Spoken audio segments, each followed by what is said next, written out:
Good morning, PA Democrats. Good morning. Listen, we have had a great week. Is everybody fired up? All right, look, I know some people are wiping the sleep out of their eyes because Governor Walz had you so fired up you couldn't go to bed last night. But we are here. We are 75 days from Election Day. We have had a great convention. We heard it from the coach, and he gave us our orders. And by the way, he told us we can sleep when we die. He made sure that he talked about his personal experiences, how he connected with people. We heard the most electrifying speech from our governor, Governor Josh Shapiro. Look, there has been consistent energy and joy, and everybody's engaged and having a good time. Well, we've got 75 days to go. And there is a guy, our next speaker is a guy who's no stranger to us in Pennsylvania. He's a guy who has been, last week he was in Pennsylvania. I was driving up 29th Street in my district, and I saw him just walking around, talking to small business people with Senator Casey, making sure that he was engaging with folks. He even played some horse with some kids in the community. But listen, whether he's playing horse with kids in the community or moderating the program last night and giving us our marching orders from across the nation, he is always enthusiastic, always engaged, and always there for Pennsylvania. Listen, I know he's from Jersey, where my in-laws are, but I like to call him Pennsylvania's third senator, Cory Booker. All right. I love this man. We have been friends for years. Now, as you guys can see, my voice is shot. And so I want to have a little bit more of an intimate conversation, and let's just call this a confessional. In all the 50 states, you all are family. You're like a sibling state of mine. And I could tell you this story as a confessional. And so here goes. It was this incredible day in 2022 on the Senate floor, and I'm pacing because we're one vote shy from closing the vote on putting Ketanji Brown Jackson on the Supreme Court. And it is this historic moment. And we're waiting for this last Republican to vote in the Senate. And I will tell you this, I am trying to hold it together because it's such a historic moment. This woman is luminescent. She's incredible. She's probably the most qualified person on the Supreme Court. And I'm trying to hold it together because my staff will only let me have one public cry a month. So I can't cry on the Senate floor. I'm trying to hold it together. And at that moment, this guy who has more titles than the Newark Public Library comes up to me, Reverend Dr. Senator Raphael Warnock. And he sees me and he puts his hand on me and he says, "Brother Booker, you look like you're having a tough time here. You need some prayer?" And I laugh at him. And then at that moment, a staffer hustles over to us with a sense of urgency. And they say, "The presiding officer would like to see the two of you." Now, I grew up in a matriarchal family. And so when a woman calls me, I just feel this reflex to go. And so does Raphael. But this time we're not just going to anybody, we're going to the presiding officer who happened to be there to preside over this moment in history. That was the Vice President of the United States of America, Kamala Harris. And you have to understand, Brother Warnock and I go over, if you know the Senate, and I bet you the Pennsylvania Senate might be this way, the presiding officer is the highest point in the Senate. And when you go up to speak to the presiding officer, you can't stand because then you're higher. So you kneel over. You C-SPAN watchers in America, all 6 or 7 of them, know this. Know this. Okay, we're all political nerds. We all watch C-SPAN. And so literally, if you watch the tape, Raphael Warnock and I go over to the presiding desk and we kneel before the altar of Kamala Harris. Now, Kamala Harris is sitting there presiding. She looks down upon Warnock and I, and she goes, fellas, this is a really historic moment. Now, I know she was talking about Ketanji Brown Jackson, but being the political nerd that we are, I know that this is a moment of history because it's the first time in Senate history that 3 black people have been together on the Senate floor. We are 3 of the 7 in American history that were ever popularly elected to the United States Senate. So I'm jiving on all of this, and she goes, guys, I think you should do something to remember this moment by. I think what you should do is write a letter to a little girl out there in America about what it was like to be on the floor voting on this day. And then as if she wasn't 100% sure we would do what we were told, she takes her leather binder, beautiful leather binder, opens it up and says, fellas, use my stationery. And there were only 2 pieces of her stationery there. She pulls them both out. They have the beautiful vice presidential seal on it and her name, and she hands it to the 2 of us. And at that moment, Brother Warnock puts his hand on my shoulder and says, hold it together, Booker, hold it together. Now, let me tell you something about Raphael Warnock. He is dutiful. He is disciplined. He is a man of determination. So he marches back to his desk, sits down in the United States Senate at that sacred civic space, and writes his letter to his 5-year-old daughter. Amazing. Now, this is the confession part of the story. I am one of those, as J.D. Vance says, childless cat people.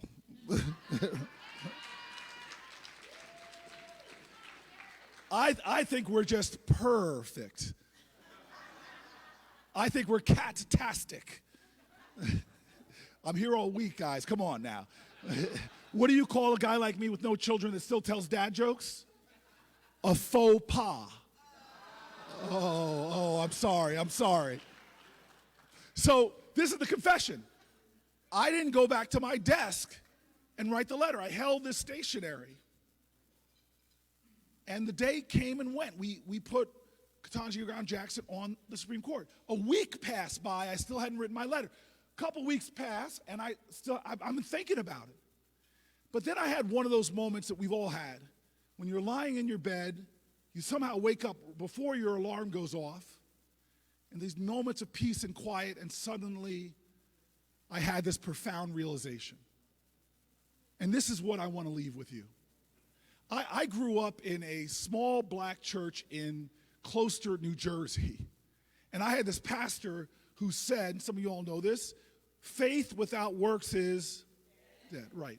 He said, you can't preach right and do wrong. He said that in life, what is important, what defines you is not what you say, but what you do. You see, we are a people that how we are in our essence comes from how we show up every single day.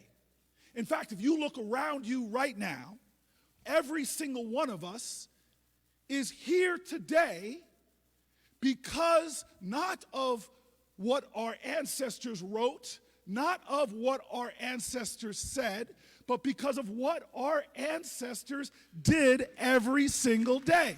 Think about this for a second. We are all here because of the love letters our ancestors wrote. Kamala Harris wanted us to do a literal task, but I feel like what she was telling us was a spiritual truth. Write your letter. Well, our ancestors didn't use ink in the letters they wrote.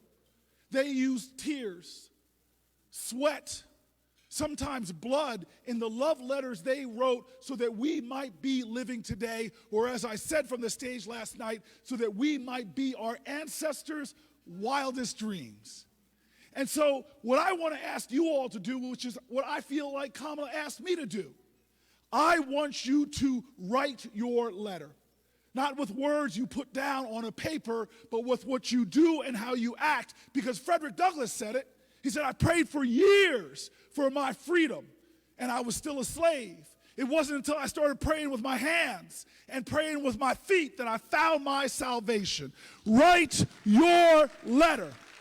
Write your letter over the next 75 days with how you show up. Write your letter about how you work and organize. That's the story you'll tell when your grandchildren and great-grandchildren want to know, what did you do when the democracy was in the balance? You could tell them that I wrote a love letter to you. And oh, when you all write, let that letter say loudly and proudly that I stood up for reproductive rights. Write your letter and let it say that I stood up for democracy. Let your letter say I stood up for Social Security. Let your letter say I stood up against Project 2025. Let your letter say I stood up for America. I stood up for my neighbor. I stood up for the children. I stood up for public education. Write your letter. And if you write your letter, hell, if we fight, we win. Thank you.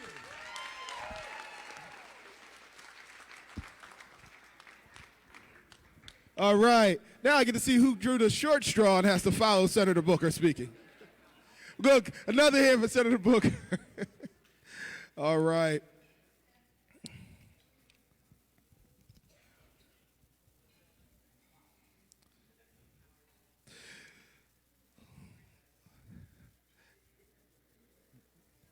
All right, everybody. We're not done. We're going to have a bunch of great speakers today. Today, we are 75 days from Election Day. We've heard from Senator Booker. He talked to us about writing our letters.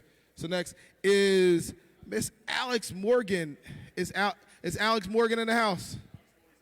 Alex Morgan is in the house. Alex Morgan, come on up from the Progressive Turnout Project. Alex, we want to hear from you. Thank you so much for being here. And Alex, you get the honor of following Senator Booker. Well, good morning, everybody. I've got the selfie brigade over there, so while you are in line, I hope you will listen here for a moment. I'm excited to be in front of Pennsylvania. We have been in Pennsylvania with program since we started back in 2015. Our organization is focused on rallying Democrats to vote. So the central message the past few days has been about freedom, has been about the vision we have for America, but it's also been about, as Senator Booker just said, how we need to do something over the next 3 months. So we want to provide you more of those opportunities to do something. I know that the chairman and your state party have opportunities across the state, and that you're going to those campaign offices. We're trying to provide opportunities to fill those gaps. If you don't have a campaign office in your neighborhood, I want you to go to turnoutpac.org/doors to see where we might be able to help you knock doors in your own neighborhood. We're running about $4 million in program across Pennsylvania, doing door knocking, relational organizing. We're putting fellows on your legislative candidates' campaigns. And we've got volunteers right in your own state who are doing millions of postcards going to Pennsylvania as well. So I appreciate all of you who are here bright and early this morning, ready to do the good work. And when you go back to Pennsylvania tomorrow or the next day and you're ready to roll up your sleeves, know that we are right there alongside you, ready to bring home a big win on November 5th. Thank you so much. Thank you. Hey, folks, we're here for folks from all different backgrounds and all different folks. But we got 75 days to go. And yes, we have to get folks energized in Philadelphia. We got to get folks energized in Pittsburgh. But we've got to talk to some folks in areas where it's a little harder to talk to folks. Some of those places where they still got some of those funny red hats on.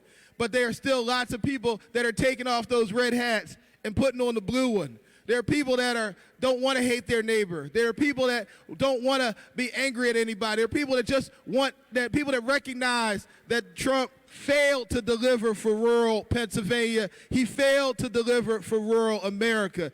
And a guy in Pennsylvania who is leading that charge talking to folks in their coffee shops, talking to folks in barns, talking to folks wherever he finds them. I'm going to be with him talking to folks in a campground in a few days. My friend, Commissioner Kevin Boozle. Thanks, buddy. Appreciate it. Good morning, good morning, good morning, good morning. I don't know how the hell you all are standing up straight. I'm having a heck of a time. But you know what? We're here for a good reason, and they got us energized. So here we go. from Butler County, Pennsylvania. Yes, that's right. We had a little bit of an experience here not too long ago. I just learned in Butler County, you know, after, holy heck, somebody's throwing money. I'm just saying, it's a donation. There you go. I don't care whose it was. In Butler County, we're kind of known for a few things, and just recently we had an event you might have heard about. And yes, it is true, we're getting a Wegmans. I'm pretty proud of that. Union-built Wegmans, by the way. We, in Butler County, in the western side of Butler, Pennsylvania, we're a little bit unique.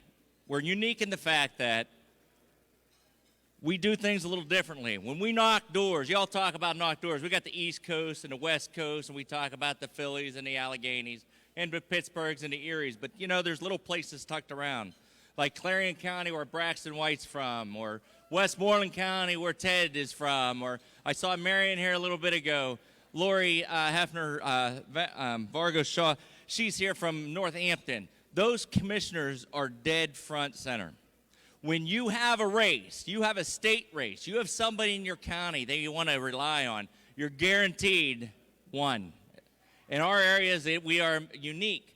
So when we go out and we talk about going out to knock doors, we're not. I don't know if you guys, we had some bad advice coming out of the Philly side, I got to be honest with you. And I joined the state committee because here's what they told them. You don't need signs. Hello. In Western Pennsylvania, if you don't have a sign, you better be as big as a freaking barn, but you got to have a sign. So we have a barn, and so I have a little story about a barn. This barn is in Butler County. It's in northern Butler County. This is the rubiest red part of the county. And we put a sign on it. First of all, we put my sign on it for commissioner. And I won out of 14 people. Pretty amazing. And then we put a few other people on there. There might have been a Wolf on there. There might have been a Fetterman on there. There might have been a Shapiro on there, an Austin Davis on there, and there was a Biden Harris on there. One thing in this barn in our county, it wins. When my neighbors have all the Trump, all that crap that they buy from China, all those flags, all I got to do is wait for a good western windstorm to come down. Rips it all out. I love it. It's the best day of my life. But I got to tell you this. We can't sit back. We can't rely on the rural areas anymore. Or, the urban areas anymore. The county commissioners are pushing and pushing and pushing. We're trying to get you there because one vote in a rural area is a big deal. And if we knock tractors, and we knock hen houses, and we knock outhouses, and we knock everything in the world, I'm telling you we can win this. You can flip one at a time, and I swear to God, in Butler County, we stop farmers on tractors in the middle of the field. There's no other way to do it, folks. You got to stand up. It's real easy to go home and say, hey, we got to do this, but it's not us. It's them too, and we got to bring them along. In Butler County, they were afraid to put a sign up, a Democratic sign. We finally got 4x8s all over Butler County. We started with 8 people on our committee. We're up to over 200 people on our committee. We have a dinner. It looks like this. In Butler County, we're changing faces. We need your help. We are working with all the western counties, all those rural counties. We can bring it home with you. Josh Shapiro, I'm going to say this one last thing. I want to say thank you very much to this delegation, to this Pennsylvania delegation especially. We get shit done. We have one of the best governors. I'm sort of glad he didn't get to go, somewhere else. But I got to be honest with you, he will not go away. He'll be there for us, and he's going to continue forward in Pennsylvania. But we got to knock every outhouse, hen house, and chicken coop that we can find. Stop every farmer, stop every restaurateur, stop every, I got to be honest with you, I got a lot of votes in bars. I don't know how. It just happened that way. But there's a lot of people in there that want to talk politics, apparently, and the only thing you got to do in my area, this is the true story, the only thing you have to do in Butler County to get a really good conversation going that you might get thrown out in about 5 minutes, order a Bud Light. Just order a Bud Light. Those folks are so bred to say, no, you can't drink that. It's bastardized. But I said, yeah, but when you're done drinking your Bud Light, that I bought them, by the way, when you're done drinking your Bud Light, go home and take that F. Biden flag down. He's not even running, right?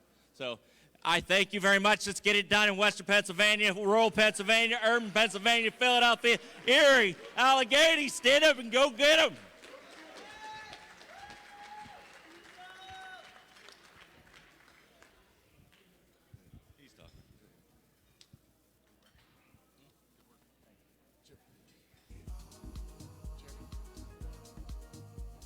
How's everybody doing today? All right, how's everybody doing today? Look, we heard a message about where we need to be, talking to folks. He said pull people off tractors. Now, look, I might talk to them after they get off the tractor, but you got to be pretty aggressive to pull them off the tractor. So I might talk to them next to the tractor, but that's why Commissioner Boozle's a special guy.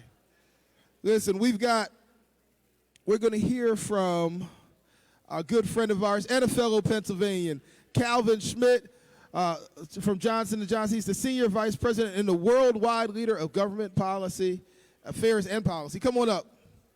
He's from Chester County.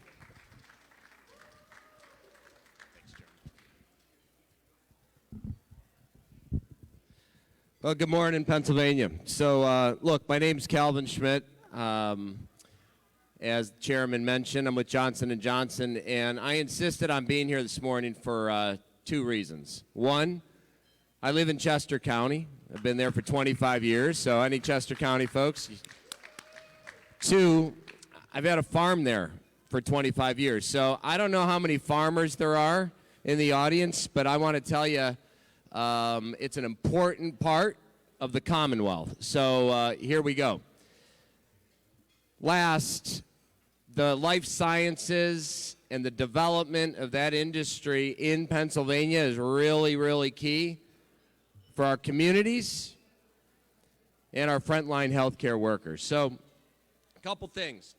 You may not know, at Johnson & Johnson in Pennsylvania, we have 8 sites, 40,000 jobs across Pennsylvania, research and development, manufacturing. That's a contribution in economics, but what I'm here to talk to you about is we have something called our credo at Johnson & Johnson. It's about what Cory Booker just said, and we'll be with him later today. It's what we do. It's what we do. So our version of writing the letter, I'll give you a couple things that we've done recently. So health equity is really important to all of us at J&J. It's why we come to work every day. Earlier this summer, we partnered with the African American Male Wellness Agency. Chairman Street was kind enough to support this event, and we reached 2,000 folks that got information and resources on their own health care. Really important work, but that is writing our version of a letter. We also work with the Dr. Alice Stanford Community Center for Health Equity to promote quality care to residents of Philadelphia. It's all about culturally conscious, diverse clinicians who provide genuine patient-centered care in the heart of the city's most vulnerable communities. So we've reached over 1,000 people just last year alone. The last thing is diverse workforce. So at Johnson & Johnson, we understand how important it is to develop the next generation of scientists or healthcare professionals. So in November of last year, we celebrated our 10th annual Scientist Mentoring and Diversity Program, Biotech Open House, in our Springhouse campus. Employees, scientists, leaders from around, connecting with researchers and postdoctoral researchers from underrepresented backgrounds. Really important to all of us in what we do. Lastly, our commitment to education extends further through our support of new scholarship programs for in-demand occupations, including nursing, the frontline healthcare worker, and this was signed into law by Josh Shapiro, our governor. So I want to thank everybody that participated in getting that legislation over the line. Last thing, our institute in Westchester, you may or may not know, exemplifies our dedication to education and training. It provides hand-on education to healthcare professionals, safe and effective use of medical technologies, and we've had over 100 in-person lab days this year, enhancing the skills of healthcare providers and ultimately improving patient care for those living in Pennsylvania. So look, I just want to make a shout out. What an amazing week overall. It's political, I know that, but I want to let you know that Johnson & Johnson in Pennsylvania is here to enhance our community, develop a diverse, equitable, and inclusive community, and focus on the areas where we can be most impactful and helpful as we move forward into 2025. So good luck with the rest of the week, and thank you for having us. Thank you.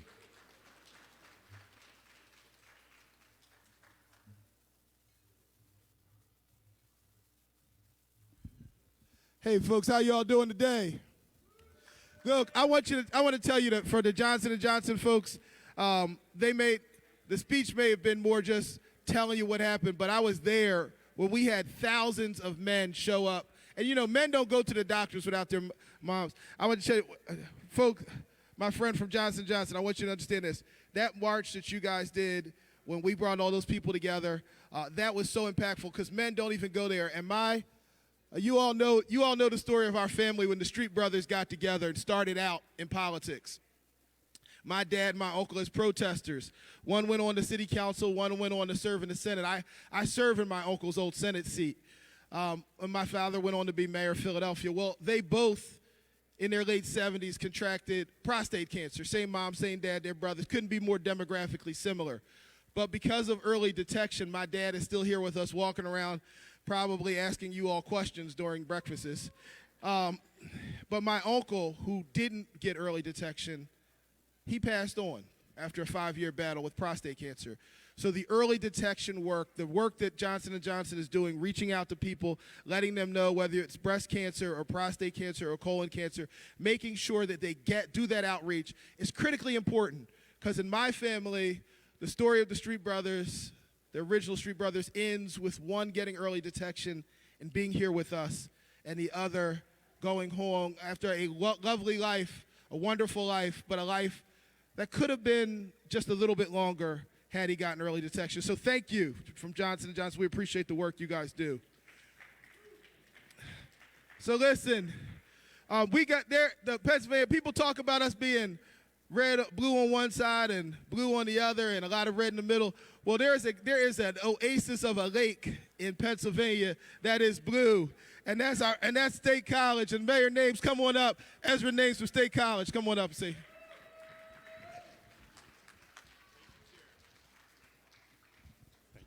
Thank you. Good morning, Pennsylvania Democrats. How are you? It's good to see you. I want to say thank you, Chair Street and the PA Dems, for this incredible honor to stand up here and speak to you on this last morning of the Democratic National Convention. My name is Ezra Naines, and I am the mayor of State College, Pennsylvania. Yes, thank you. Now, I think it's appropriate, since I haven't met everybody in the room, to just do a few brief introductions about myself and where I'm from, and then I want to tell you a little story that's going to help you understand why I feel so passionately about electing Kamala Harris to be the next president of these United States. And not only that, electing her and Governor Walz, but also giving the Harris-Walz presidency a majority in the U.S. Senate, re-electing Senator Casey, a majority in the U.S. House, and electing Democrats up and down the ballot. So, first of all, Chair Street mentioned State College is situated right at the heart of Center County, in the middle of Pennsylvania. And we are an island of bright blue in the midst of a sea of, well, I like to think of it as areas that haven't yet discovered their blueness, okay? But seriously, we are working to change that. We are working to expand that island of blue in the middle of the state that helps us win Pennsylvania. And I just want to take a moment to acknowledge the people who are making that happen. We have our county chair, Margie Swoboda, right here. Margie, could you stand up? Being county chair is one of the hardest jobs in politics, and we have a spectacular leader in Margie. Our executive director, Abby Carr, is here with us. Abby, our Penn State College Democrats, Bay Bars, and all the crew.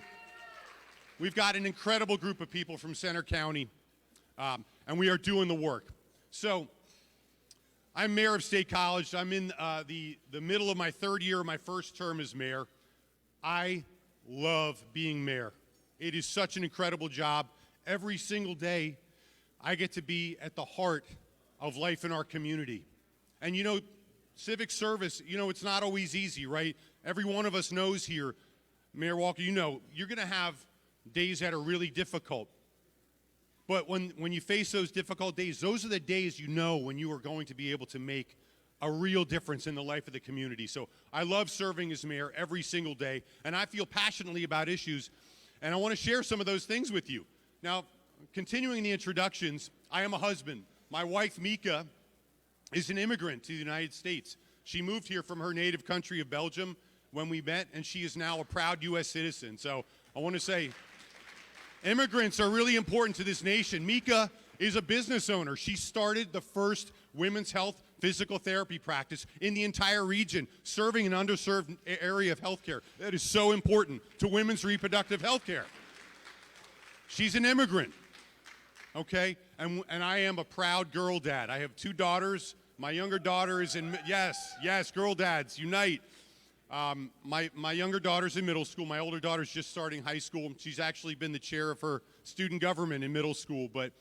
And this is important. I'm also a dance dad. I'm also a Swiftie, okay? So let's hope Taylor Swift comes tonight. But I'm sharing these things with you for a reason. Now I'm going to get to it. I want to tell you a little story that I think is really important and is why I feel so passionately about electing Kamala Harris. This past Monday night, the first night of the convention, the State College Borough Council, the lawmaking body over which I preside, took up and passed unanimously a transgender and non-binary sanctuary city resolution. Yes. Okay. All right. This resolution protects people who are seeking gender-affirming health care. It protects people who are escaping discriminatory laws in other states. And you know why this is so important? Well, first of all, supporting LGBTQ rights for me is principle, right? It's principle because as a leader, and Kamala Harris knows this, you affirm the dignity of every single person, right? Yes, thank you, thank you. And you stand up for the vulnerable. Okay. Thank you so much. And I do appreciate that. And I appreciate all of your grace in me taking this time. This story is really important. We stand up for the vulnerable. Kamala Harris, her career is a record of standing up for the vulnerable. We passed this resolution. It's principle for me, but it's also personal because my younger daughter of 11 is transgender, okay? And we are so blessed in Pennsylvania to have access to gender-affirming health care.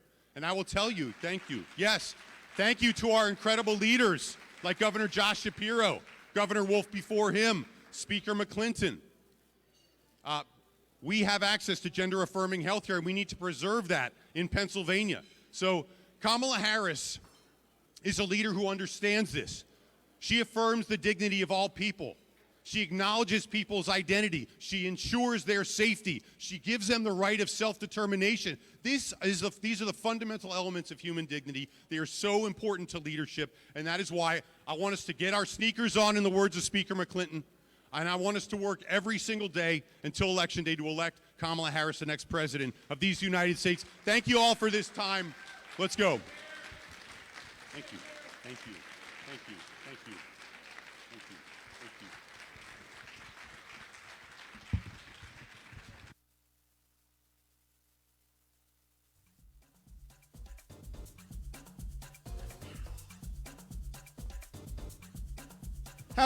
How about another hand for Mayor Names? Look, folks, we have had speaker after speaker. We have heard so much from so many people about so many different issues. We have heard from folks who talk from so many different perspectives. And so I have the pleasure of introducing another woman who has been a history maker, who's worked so hard, who has done many, many great things. And she has been traveling around this entire country. And we are fortunate to have her with us today. And I know she's got a busy, busy schedule, and I appreciate it. I also, I think she was one of the first people to serve in Congress as an Indigenous person, and as a person who has family, myself, from the Nanticoke tribe, Millsboro, Delaware. I appreciate her representation, because representation matters. But Congresswoman Deb Haaland, come on up. Thanks so much. Good morning, Pennsylvania.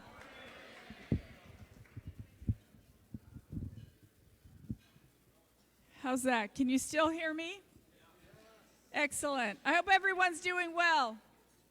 Last day of the convention. And then the work really begins. So this is my 15th breakfast that I have spoken at during the last 4 days. I saved the best for last. How's that? We know that Pennsylvania can bring home this election for Kamala Harris and Tim Walz. Are you all ready? Your governor was amazing last night. You all must be very proud. He gave a great speech, a rousing speech. Everyone's excited, and I hope that you all are excited about the next 75 days. So my name is Deb Haaland. I'm here in my personal capacity. You can call me Deb, even if you see me somewhere else. And as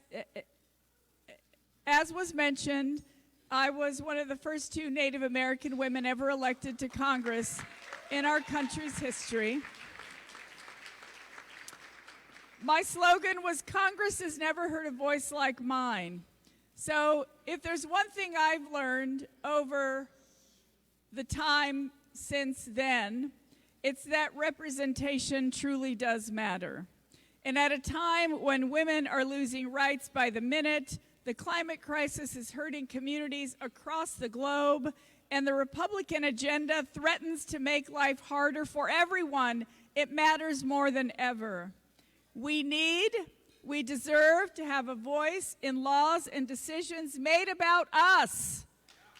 To have someone behind that desk who understands what Americans go through.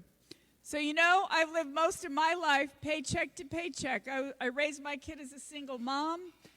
Sometimes it was a decision between paying the rent or buying food. I'm sure some of you know and understand what that means. I'm not a stranger to the struggles of families across this country, but neither is Kamala Harris. She grew up middle class. She was raised by a single mom, just like my kid was. And as President Clinton mentioned last night, she's been to McDonald's more than him because she worked there. She worked there through college. She took care of a sick parent. And Tim Walz, he knows what it's like to raise a family on a teacher's salary. That's something that her opponent will never understand. Never understand. But we're not going to talk much about him because we've had enough of him, right?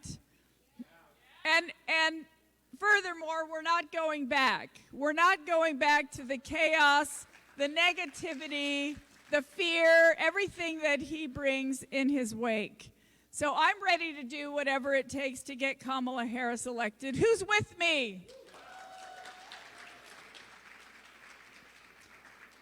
I'm ready to knock on those doors like Governor Walz asked us to. Knock on those doors one at a time. Make those phone calls one at a time. Make sure that we're doing everything we can.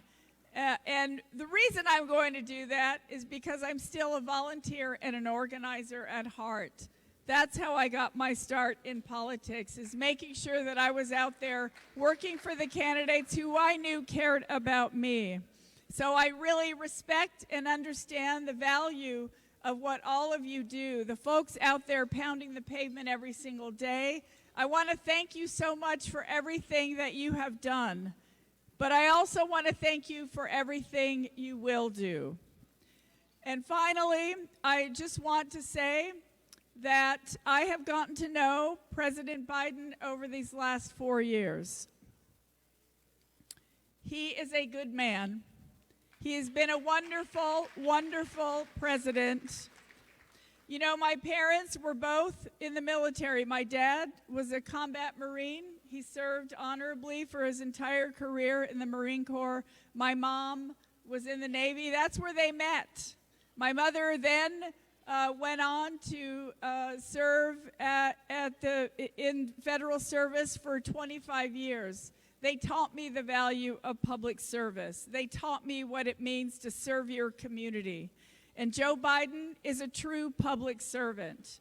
He chose Kamala Harris as his partner. He has put the country ahead of his own ambitions. How often does that happen in politics? So let's honor him. Let's do what he has asked us. Let's make sure that we're doing every single thing we can to elect Kamala Harris as our next president and Tim Walz as our next vice president. Thank you all so much. Let's go win!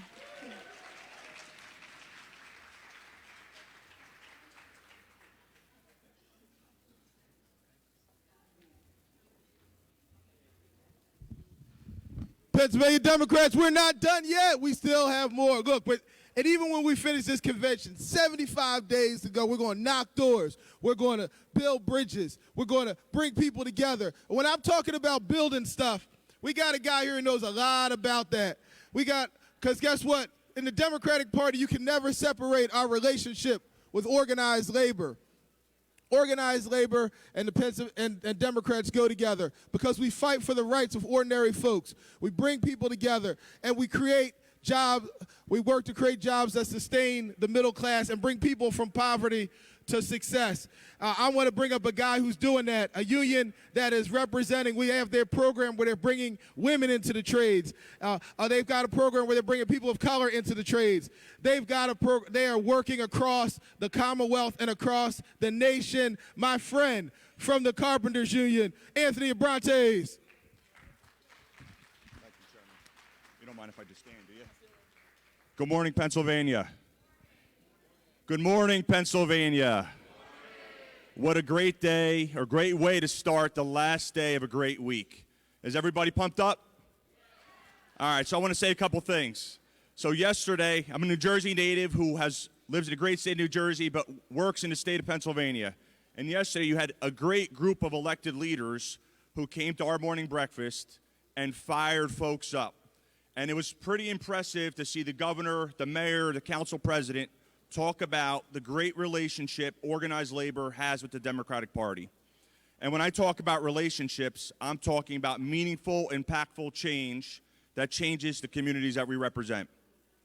And we need to be mindful that the Democratic Party and organized labor go hand in hand. And what they had mentioned at that meeting in the morning was that they are grateful what organized labor has done for them. But I could tell you, in the day we live now, we are grateful for what the Democratic Party has done for organized labor. So give yourselves a round of applause for that. But I'll say this, with the great work that we do collectively, changing the lives of individuals in terms of wealth, creating generational wealth, talking about creating community wealth, when you go through things that are powerful and impactful, two things happen. One, people either emulate what you're doing or they try to stop what you're doing. And when I say stop what you're doing, I mean conquer and divide. There are people amongst us, very powerful people, that look at what we're doing and creating power amongst individual folks that want to stop that. And when I say stop that, I mean marginalizing groups, okay, by pitting them against one another, each and every one of us in this room. So as we go back to Pennsylvania, as we go back to the states where we come from, let's keep in mind how powerful this partnership is and how we need to be mindful of what we hear from outsiders on what Democrats do, what organized labor does, and how if we're together in solidarity, we could truly make a difference. And I'll leave you with a couple takeaways. One, most importantly, the Democratic Party and organized labor is about people and individuals. Two, we stand together indefinitely and don't let people fracture us. And 3, before there was the Carpenters Union, there was a carpenter long, long before we were all here, and that was Jesus. Jesus was a carpenter. So let's be mindful that people from day one sacrificed for other working people as we move forward. So God bless you. God bless Pennsylvania. Enjoy the rest of the conference. Thank you, Chairman. There you go.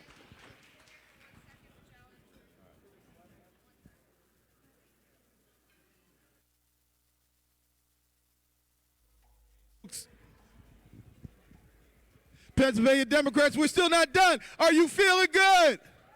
Are you fired up? We got 75 days to go. We've been hearing from our brother and sister state folks that came over. We heard from Senator Booker this morning. We heard from Anthony Abrantes. They joined us both from the states, the great state of New Jersey. But we've got another guy who lives not too far from Pennsylvania in the U.S. Senate. We've got a guy who knows how to get things done. As Governor Shapiro would say, we have a guy we all know who's been working across the country. He's one of the national leaders of this campaign, and he is a friend of ours. He is a senator from Delaware, Senator Chris Coons. All right. Thank you, Chairman Street. Can you give a great round of applause to Senator Chairman Sharif Street? Good morning, everybody. How was the convention last night? I might have shouted so much I've lost my darn voice. Not a bad outcome. Did Governor Shapiro give an incredible speech last night? Did Governor Shapiro remind us of the role of Pennsylvania in the founding of our nation, in the defining of our purpose, and in the meaning of real freedom? No, maybe not so much. We've been joined by a great member of your congressional delegation, Congresswoman Madeline Dean. Maddie Dean, where are you? Right there in the middle. You have made so much progress in Pennsylvania. I'm from Delaware. You might not know that. And right over the line from me is a county that had never elected a Democrat in history.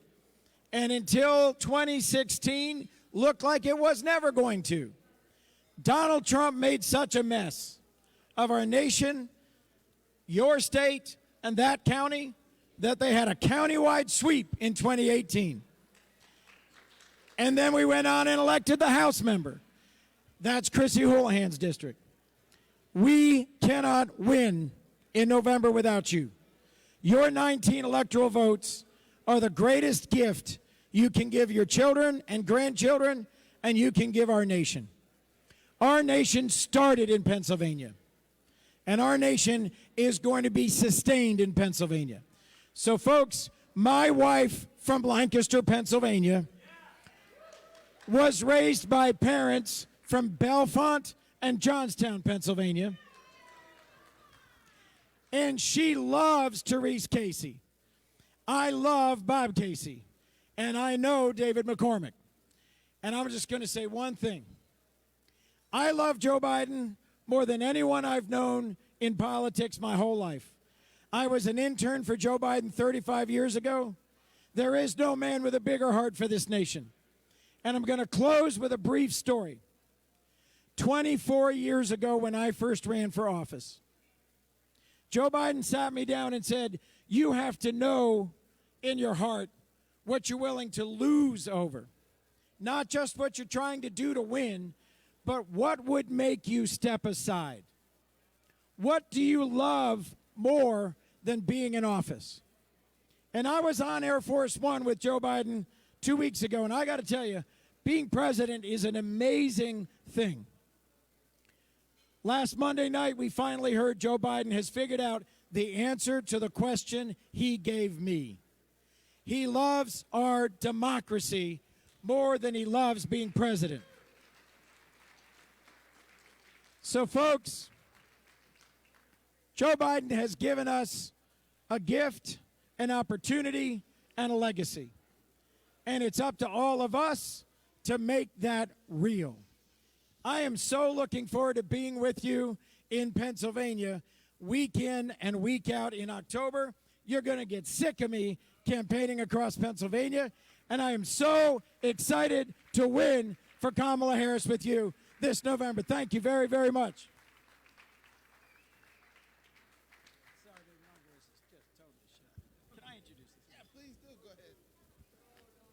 You are about to hear from one of the smartest, kindest, most creative, and most thoughtful senators. I know every one of them. And this guy I've known for 30 years. He is one of my most capable colleagues, exceeded only by Bob Casey. Ladies and gentlemen, from the great state of Colorado, Michael Bennet. Let's give Chris Kuntz a round of applause. You can tell how hard he's working. How hard he's working. And let me say this, I just want to make sure I say one thing to you before I leave, and I don't forget this.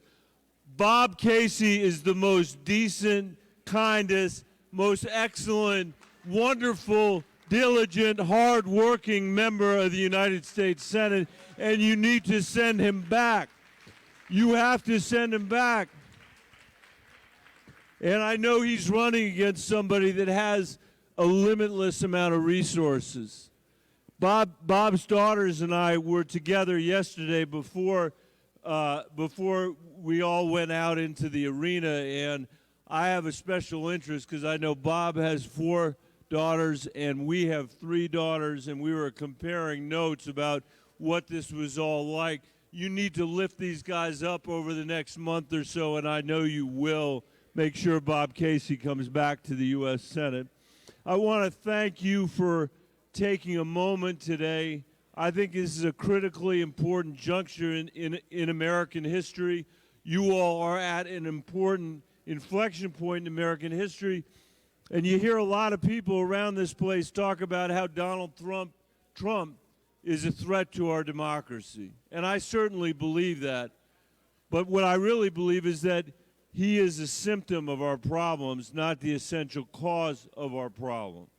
And that what we are facing in Pennsylvania and Colorado that really is a threat to our democracy is the massive income inequality that we face as a country, the massive wealth inequality that we face as a country. And I come to it as a former school superintendent. That's what my job was before I was in the Senate. I was the superintendent of the Denver Public Schools. That is it. Thank you. Usually people say, I'm so sorry for you, but I am grateful. But like many school districts, the Denver Public Schools is a school district, most of whom are kids of color, most of whom are kids living in poverty. And when I got to the Senate, the first thing I did was introduce a new bill with Sherrod Brown to completely rewrite the child tax credit. And Cory Booker and Kamala Harris were our 2 co-sponsors of that bill. And then I ran what I describe as my not very well noticed campaign for president, which is true. I mean, even when I called up my mom and told her I was running for president, she said to me, Michael, do we really need a 7th candidate in this race? That was her question for her oldest son. That was what she wanted to know. And I actually, speaking of Cory Booker, I noticed that my mom never asked me, do we need a 7th candidate when Cory Booker got into the race? But I told her, and I'm telling you, I was running because I believe in the richest country in the world, we should end childhood poverty. That's what we should do. And I didn't do that well in that race, but Joe Biden and Kamala Harris did. And they enacted our legislation, and for a brief moment, we cut childhood poverty in America in half. And we cut it in Pennsylvania in half. where Bob Casey has been an incredible champion of this in rural Pennsylvania and in urban Pennsylvania, or Pennsylvania. He talks about it. 90% of the kids in Pennsylvania benefited from what we did, as opposed to what Trump did, which 65% of what he did went to the richest people in Pennsylvania, at a time when our income inequality is the worst that it's been since the 1920s. And so we have to do more of this work. And I'm so honored to see that our nominee, Kamala Harris, has now adopted her bill as a central part of her platform to end childhood poverty in the United States of America. And I believe it is within our capacity as the richest country in the world to write a tax bill that honors work instead of generational wealth, which is what we have today. I think we could finally create universal health care in this country again and drive down costs for people all over Pennsylvania and give people in rural Pennsylvania and in central Philadelphia access finally to mental health care for their kids and for their grandkids. We should be doing that. And as I walk out of here, let me leave you with this last thought, because you're not going to hear about this today other than this morning. We have to fix the public education system in this country. We have to fix it. We have to have a system that lifts kids up out of their economic circumstances rather than one that ratifies the income inequality that we have. You want to see a threat to our democracy? It's the unfairness that exists in our education system. The chance that kids don't have just because they're born into a family that's poor. And I think Donald Trump could care less about that. And Kamala Harris understands the need for that. So I know you're here already. You don't need to be an exhortation from me about how important this election is. But we have to do literally everything between now and November to make sure we win. Because the stakes in this race, for all the reasons that we said, could not be higher. Pennsylvania, thank you for having me today. Thank you for sending Bob Casey to the U.S. Senate. And thanks for everything that you're doing. I appreciate it. All right. Thank you, Senator. We appreciate you. Listen, have any of you ever seen the Aquaman movie in the beginning where Aquaman walks into a bar, right? And they don't like him. And so all the guys in there, they jump him, and he whoops all their behinds. And then he sits down, and he starts talking to the guy running the bar and asking him what kind of day he's having, because he's just a decent guy. I'll tell you, that's what happens in Northeast Pennsylvania every 2 years when the Republicans come for Matt Cartwright. He beats them all, he whoops them down, and then he sits down and asks them how they're doing and if they're having a good day. A warrior in Pennsylvania who's friendly as he does it, he's got that folksy charm, my friend Congressman Matt Cartwright. Good morning. We have any Democrats in the room? Oh, yeah. Yes, I'm Matt Cartwright, also known as Aquaman. I just want to tell you, there are 5 Democrats. I probably wear this U.S. House Democrats jacket. There are 5 Democrats in the U.S. House who won in districts that Donald Trump prevailed in as well. I did it 4 times in the double Trump district. And there's a billboard here in town that had pictures of all 5 of us on the billboard. And it said, these people are too chicken to come to Chicago for the Democratic National Convention. So I'm going to find that billboard and have my picture taken in front of it. I'm just going to tell you this. How many people saw Hakeem Jeffries last night? This man is a born leader, and he is leading the Democratic caucus, and we will make him the Speaker in January. Yes. Thank you all for coming. It's a pleasure and an honor to be among you this morning. Have a great time in Chicago, everybody. I'm Matt Cartwright.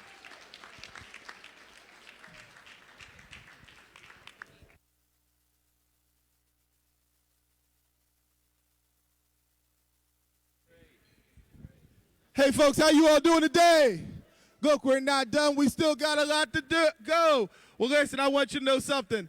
My daddy always told me mayors matter. And so I'm going to bring up a couple of mayors who are getting it done. Do I have Mayor Matt Turk from Allentown, Mayor Paige Cognetti from Scranton? Come on up here. Tell us what. Go ahead. Bring your colleagues up. Actually, can we get all the mayors up here real quickly? I know Mayor Kinder's here. I saw Mayor Dwan Walker. If you're a mayor, just come up real quick. Mayors matter. Mayors matter. You all know that? Mayors matter. Chairman Street, his dad was a mayor in Philadelphia. He got things done in the city of Philadelphia. Y'all loved Cory Booker earlier today, right? Did you love hearing from Cory Booker? Once a mayor, always a mayor. Former mayor of Newark. You loved Mayor Pete last night, right? You loved hearing from Pete last night? Former mayor of South Bend, Indiana. Mayors matter, and we know that the Harris administration will recognize that mayors matter. President Biden understands that mayors matter, and that's why so much of the investment that has come from the Biden-Harris administration has made its way into cities and made its way into the hands of mayors who are making sure that that money is spent the right way. ARPA was a huge help to us. We made sure that we came back strong from the pandemic by making smart investments in public safety, by making smart investments. Ed, Mayor Gainey, come on up here. Smart investments in infrastructure, smart investments in housing, all through the Biden-Harris administration, and we're thankful to them for that. They continued on with infrastructure happens when mayors get behind it. The bipartisan infrastructure law has helped make streets safer in places like Allentown, has gone to investments in communications infrastructure across our Commonwealth, and it continues on through the Inflation Reduction Act, which is helping fund true improvements and ways to adapt to climate change in our cities. I'm Mayor Matt Turk of the city of Allentown, and I want you all to get behind Vice President Harris and Governor Walz to be our next president and vice president, because they know that mayors matter. They will invest in mayors. It is also important to me, and why I'm supporting Vice President Harris for president, because representation matters. You heard from Secretary Holland earlier. I am the first Latino mayor of a majority Latino city, and let me tell you, my residents know that representation matters, and when we have our first black woman president of the United States of America, that is going to give the dream to so many other people in this country, so that we might someday have our first Latino president of the United States of America. It only happens with representation. So thank you so much. I'm going to hand it over to my sister mayor, Denise Strachey of Lancaster, Pennsylvania. Hey, good morning, everyone. How's everybody? We awake? We're ready? Day 4? All right, I'm going to tell you about Pennsylvania. You all know a lot about our big sister cities in Philadelphia and Pittsburgh, but I'm going to throw a number at you. 2.8 million. That is the population of the cities that are in between Pittsburgh and Philadelphia. And that's how we win Pennsylvania, friends. We have to go to our cities, to Erie in that far corner up there. Who's from Erie? Come on, raise your hand. Anybody here from Erie? All right, got Mayor Joe Schember. We really, really know that this is how Obama won. This is how Biden won. We know that Lancaster, York, Harrisburg, Wilkes-Barre, Hazleton, all of the cities that are represented up here on the stage, these cities turn out blue, and we have to win them. Now, I'm going to tell you a little bit about how it felt for me to be in Philadelphia when Kamala Harris introduced Governor Walz as her running mate. She had one word that stuck with me. She said, "We are underdogs. We are underdogs." And I don't know about you, but being an underdog, boy, that puts some fire in my belly. I was born in a red county. I grew up in another red county, and I live in a red county. And I know that these pants are going to be blue in November. Because we are going to deliver Pennsylvania. We are all going to lean in, shoulder to shoulder, to deliver. Because there are fundamental rights that my daughter does not have, that I had, that my mother, who was born in 1941, fought for them. And they begin with 3 names: Gorsuch, Kavanaugh, and Comey Barrett.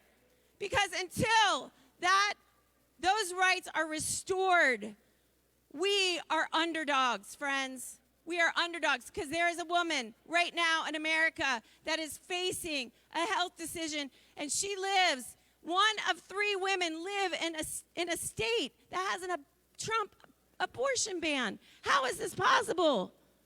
How is this possible in America? So we will fight like we are underdogs, and we will deliver because we are Pennsylvanians.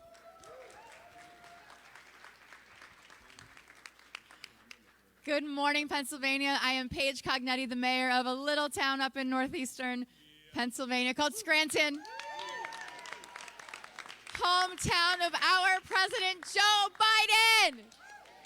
We are so proud to be in Scranton. We are so proud of our Joe. Monday night was tough. I am not going to lie. It was an emotional evening, but it is electric in the electric city for Kamala Harris and Tim Walz. We have so much work to do, though. So just when I was in Pennsylvania, I was in Philadelphia in 2008. I was on the Obama campaign. I was the out-of-state director. I had a paper towel roll that I kept at my desk because I spent so many nights sleeping in the office to make sure that we elected Barack Obama and Joe Biden in 2008. We got 36,000 volunteers from New York, New Jersey, and Delaware to come into Pennsylvania in 2008. My challenge to all of us is to beat that number, get over 40,000 volunteers, so all your friends, all your family, all those folks in New Jersey and New York and Delaware saying, like, I don't know what to do. Make sure your couches are open, make sure your bedrooms are open, make sure you talk to those neighbors that have that extra bedroom. They should come to Pennsylvania in October, get them knocking on those doors with us. That is what we've got to do to win. And like I said, paper towel roll, if you ever need to sleep in a campaign office, you just put that right behind your neck. You'll be good to go. Thank you. And now we have Mayor Jamie Kinder of Meadville, who's going to close us out. Hi, Pennsylvania. My name is Jamie Kinder, and I'm from a very small town in Pennsylvania, right up by Erie, Pennsylvania. That's Meadville, Pennsylvania. 13,000 people, right? I am the first black and first woman mayor since 1788. Yes. And this is very exciting for me to be here with you. And we are super positive, but what I want to say is this race is dire. People will be hurt if we don't come through, right? People without homes will be put in jail, right? People will not be allowed to be married. This is not a sweet thing we're doing. We have work to do for my children, for your children, for the people who live in your area, right? We have work to do. So when we say we get shit done, that's a battle cry. That is what we're going to do. Pennsylvania, you get up, you get your people, and you get them to vote, right? We need you, and they need us. When we fight, cuando luchamos, ganamos. Thank you. All right, folks. All right. Thank you. We heard from our mayor. Some of them will be back up later. You're definitely going to hear from Mayor Gainey later. So we appreciate everybody. We appreciate Mayors Matter. My daddy was a mayor, and so I definitely understand how important mayors are. We thank you for the work you do. We thank you for making sure kids can get to school safe. We thank you for making sure that people can drive down the street safely. We thank you for dealing with making sure that lights are on in the street lights. We thank you for dealing with the problems that come to us every day. And we thank all of you in local government. Listen, We in Pennsylvania, we always have people who are pouring in resources from around the country to hurt us. We also want to thank the people who are bringing in resources from around the country to help us. Our elections become nationalized, and we need people who can help us. Our next speaker is a guy who has led on so many issues for people across the country as a member of Congress. But he has also led in helping the Commonwealth of Pennsylvania, helping the Pennsylvania Democratic Party get the resources to fight off the billionaires that dump money in our state. He is a man who has been with us over and over again, and he represents Silicon Valley all the way out in the great state of California. I want to introduce to some and present to others my friend, Congressman Ro Khanna.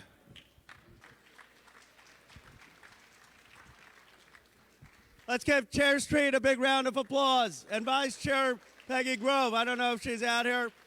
I also want to give a shout out to Madeline Dean. I saw her, she's doing an extraordinary job in Congress. Wasn't Governor Shapiro fantastic last night?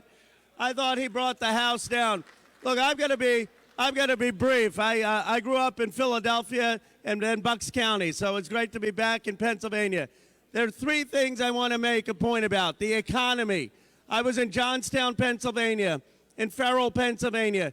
You got Donald Trump and J.D. Vance going around the country saying that there were deindustrialized parts of America that lost jobs, lost steel. You know, Western Pennsylvania made more steel in World War II than Japan and Germany combined. But here's my question for Donald Trump. We got to ask one question. How many new factories came to Pennsylvania when he was there for 4 years?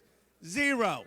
Zero. How many new factories are coming to Pennsylvania, Ohio, Michigan under President Biden and Vice President Harris? A hell of a lot of them. We're putting up semiconductor factories. We're putting up battery factories. In Johnstown, Pennsylvania, we introduced a bill to bring modern steel factories back to America.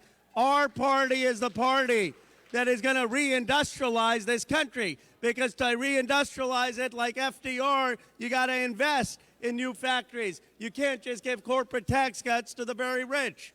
The second point I want to make, not first, that we're the party of industrialization and manufacturing. Guys, if we want to win, we got to win the economy. Whoever wins the economy is going to win this election.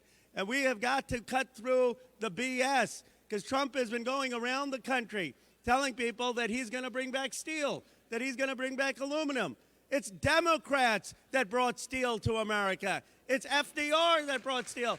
It's Biden who's going to bring back new modern steel. Democrats are going to bring aluminum. Second thing is, look at the wealth inequality. My district, Silicon Valley, $12 trillion of wealth. $12 trillion. Apple, Google, Intel, Yahoo. We got folks here in most of the country, debt on credit cards, debt on education, debt on medicine, medical bills.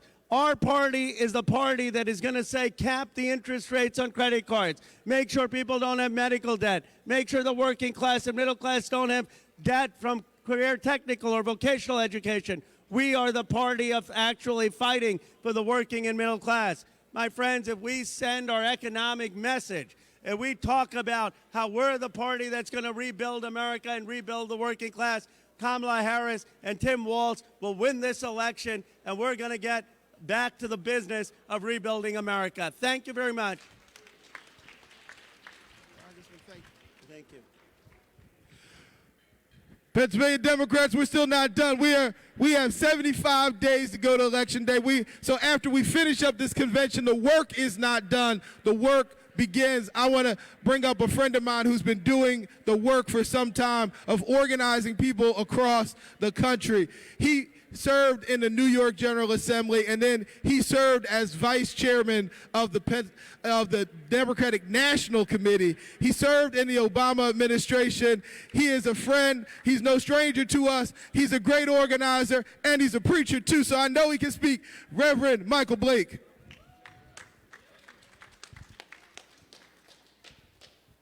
Good morning, Pennsylvania. I said good morning, Pennsylvania. I said good morning, Pennsylvania. I just understand, are we ready for our assignment right now to win this election? I was real clear in my words. I said, are we ready for our assignment to win this election? My name is Michael Blake. I have spent many a days in your Commonwealth. Give love to your chairman, Sharif Street, first of all, before we keep going right here. We come here understanding the assignment. 4 years ago, I was in your Commonwealth when everybody else was stressing around the country on if we were going to win this thing. I had that joy of being there on a Saturday in Pennsylvania when it finally got called and seeing people in the streets excited about what had just happened. Pennsylvania, you understand that we can't just tell people that Trump is bad. You got to tell them why we are good as Democrats. You have to consistently say over and over and over again that we are the party that believes in creating jobs. We are the party that believes in protecting unions. We are the party where we recognize that men can be feminists at the same time. We are the party that believes in climate change. We are the party that believes that all of our folks can win when we win together. The other side may not want everybody to win. As Democrats, we're focused on everybody winning because we understand our assignment.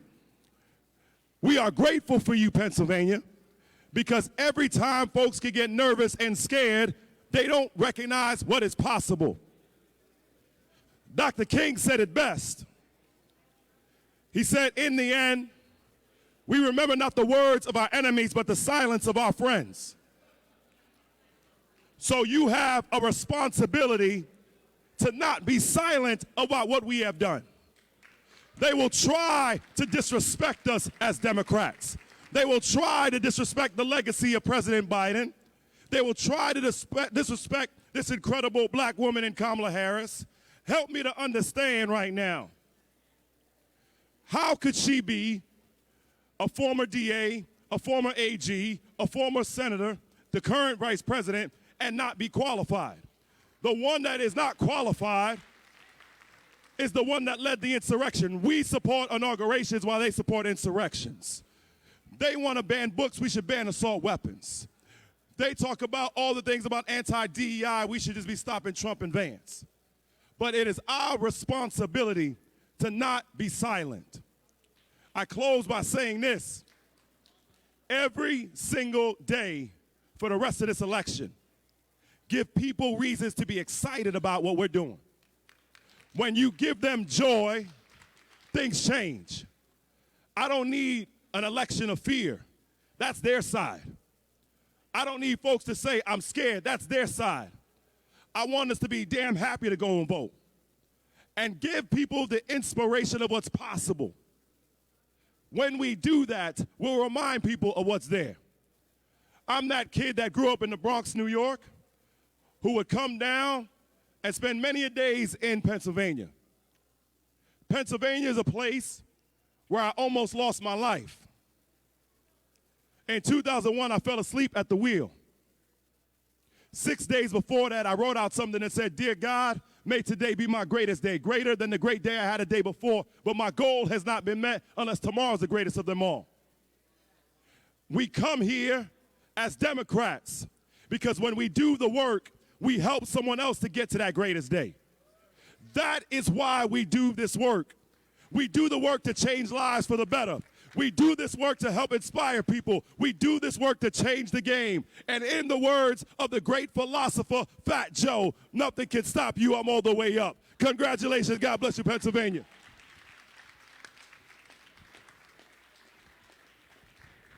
All right, Pennsylvania Democrats, we're not done. You know, we're done. The Democratic Party, we've been making history left and right. We've been making history. We've been shattering barriers. And as we do it, we've been electing the qualified people that have been improving the lives of people across whatever jurisdictions they're representing.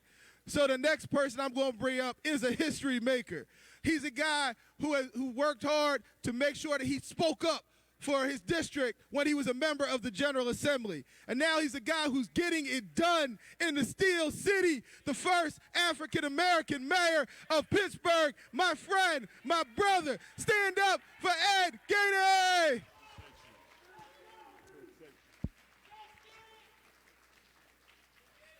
Good morning. Good morning. How's everybody doing? Good morning.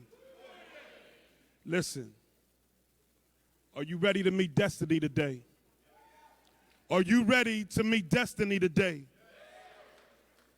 I want to say a couple things because I know, one, I want to acknowledge and see if Angela, the oldest delegate from the state of PA, is here today. Is Angela, is Angel, is she in the room? Is she in the room? Is she in the room? Can you ask her to stand up, please? Can you ask her to stand up? Is she where's she at? Can she stand up? Can everybody stand up and give her a standing ovation for the years of service that she has done in the Commonwealth of Pennsylvania? Can you give her a standing ovation?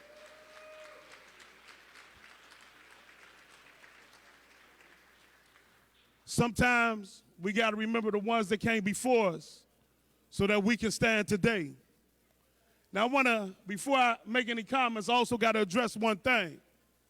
So I heard a good friend of mine, Ryan Boyer, he came up here yesterday or 2 days ago, and actually he trapped me at Starbucks, him and his brother. And you know when Philly roll pretty big. So they was like, Mayor, you want to make a bet? I said, you want to make a bet? I said, what's the bet? That Philly gets more votes than the city of Pittsburgh. I said, well, that ain't fair. We only got 300,000 people. He said, well, let's do Allegheny County. I said, well, that's cool, because then I bring my girl Sarah Anna Morado into this. So here's the bet. Philly, I accept. We looking forward to it, so you can wear this bet called a Steelers jersey. So the bet is simple.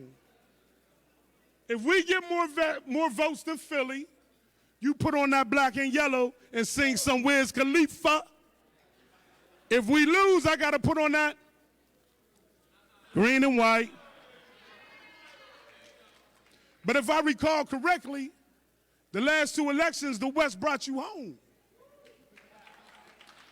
So please share with me as we do a little bit to say thank you to the West for carrying the first-class city.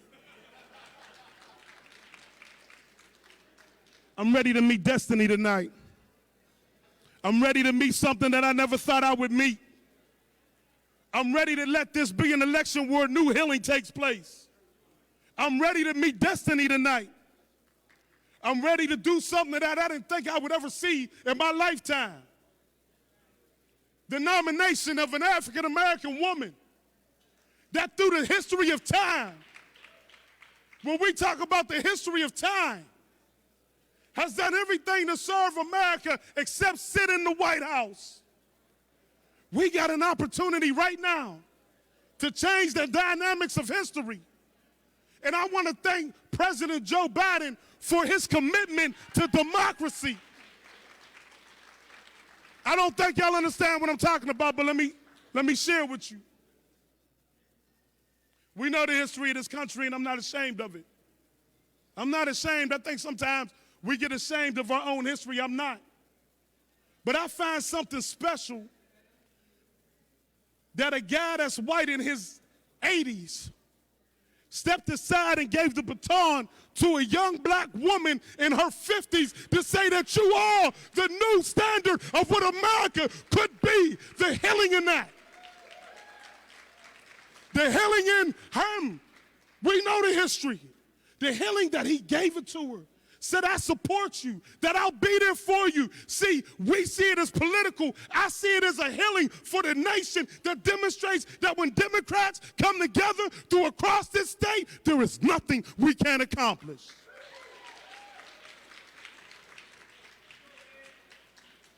From the hills of the Allegheny to the Liberty Bell, Philly, to the manufacturing of the Northeast, to the lakes of Erie, we got to make a statement that we will never let hate rule us again. Listen, we got to make a statement.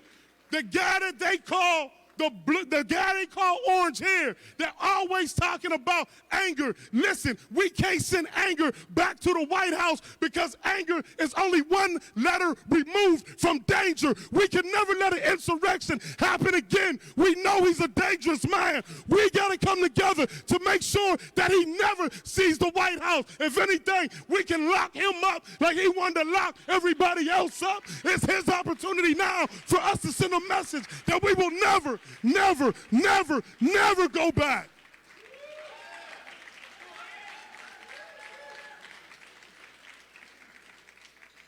Let me be clear. I want to go there because I've heard it all across the news.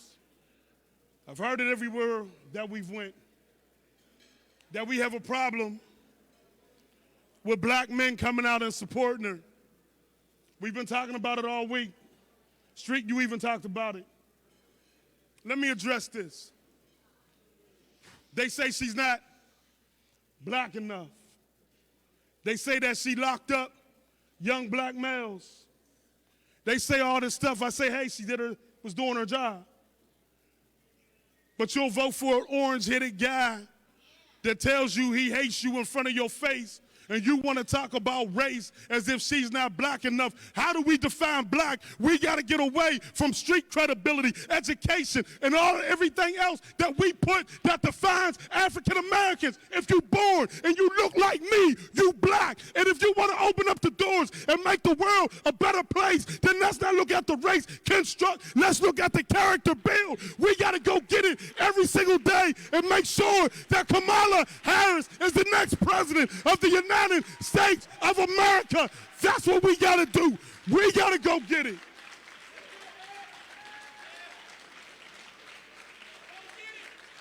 The time is now. The time is now. You know why the time is now? Because again, I'm going to thank Joe Biden. I don't know how anybody else feels. I'm just saying how I feel. It's amazing that a white man from a different era could pass that baton to a black woman. We can look at it politically, but I look at it from a healing. And for the African Americans that might still have issues, let me tell you the power of the difference between them. Donald Trump politics, Kamala Harris politics. Voting has taken us from getting off of a boat, having our kids kidnapped from us, having mama being beaten, having men being killed, to the law saying we was 3/5 of a person, to Jim Crow 1, Jim Crow 2, couldn't own land, couldn't go to school, couldn't pray, to the 15th Amendment that allowed black men to be able to vote, to the 19th Amendment that gave women the right to vote, to the Reconstruction, the industrial Reconstruction that promised free slaves jobs that never materialized, the civil rights that said blacks here, white here, the mass incarceration that put us in jail. And if you look at the jail, everybody used drugs the same, but it looked like me, to put in Barack Obama in the White House as the president, to now giving us an opportunity to do history again and make Kamala Harris the first woman president of the United States. Don't tell me voting don't work. Don't tell me voting don't work. Don't tell me voting don't work, because history is designed. We have gotten the first African-American congresswoman named Summer Lee, the first county exec named Sarah Adamarato. Don't tell me voting don't work. Let's go get it.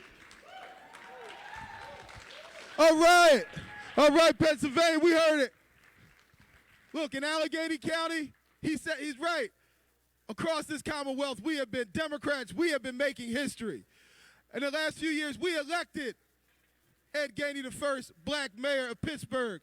We elected Sherelle Parker, the first woman and the first black woman to be mayor of Philadelphia. We elected Joanna McClinton, the first woman speaker of the House of Representatives. Guess what?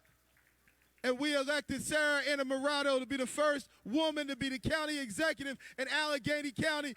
We're going to hear from her. She's making history. She's getting it done in the Steele County. Come on up, Sarah Adamarato.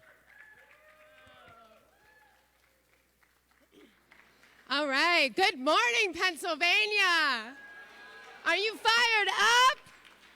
Are you ready to go? Oh my gosh, you guys have had your caffeine. I love to see it. So I don't know about you, but I've had a great time the last 3 days. I have felt a tremendous amount of joy and excitement. Have you felt it? I have felt it. And I think back on just a few weeks ago, and when we had the RNC blasted on our TV screens. And you know, I'm in politics, I'm used to getting blasted, but I have to say, when I was reading some recaps at the RNC, and I heard my name mentioned, and I heard Congresswoman Summer Lee's name mentioned, and Mayor Ed Gainey's name mentioned, by a Republican from Pittsburgh who just trashed our city, who talked about so insensitively about our unhoused neighbors and about people struggling with addiction. And I had some choice words for that woman, and I'm not going to use them up here because I'm very demure. Not going to use them. But I was thinking about how she was being so insensitive. And I thought about the stories that we've heard on the stage at the DNC, how women and their families are being denied access to abortion care, how workers are being lied to, how communities are being left behind. And when we hear about the draconian policies in Project 2025, and when we hear Donald Trump say racist, sexist, dumbass things every day on the news, there's a word for that, and it's cruelty. The Republican agenda for this election is cruel. And that's such in stark contrast to what we've seen over the last 3 days. In this agenda, in the Democratic agenda, there's compassion, there's excitement, there's energy. And I know why I'm a Democrat. I'm a Democrat because I care about my neighbors, because Democrats don't leave anyone behind.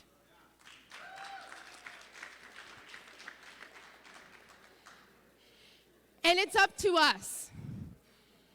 It's up to us as leaders in our community, as elected officials in our municipalities all across Pennsylvania, to take this national agenda and localize it for people.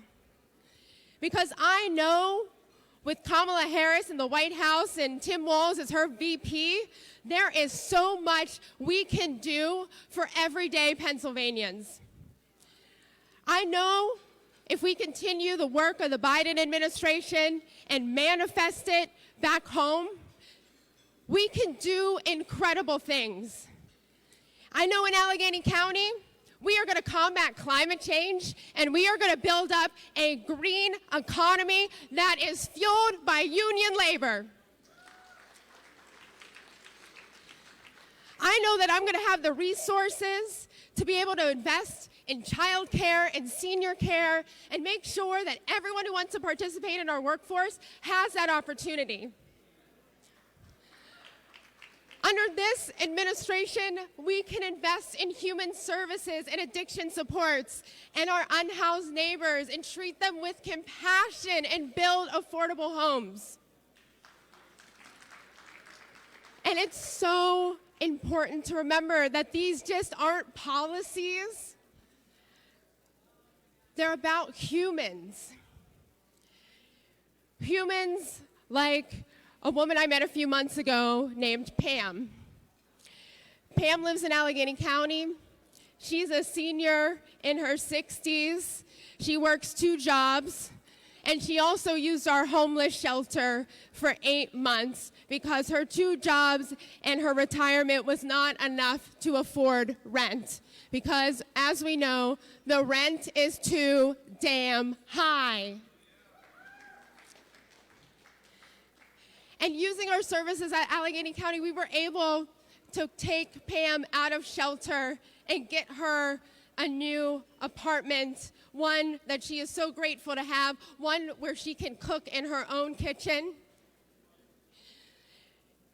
And she is happy and she is grateful. And we should all be so proud to have neighbors like Pam in our community. But that's what we all have to do.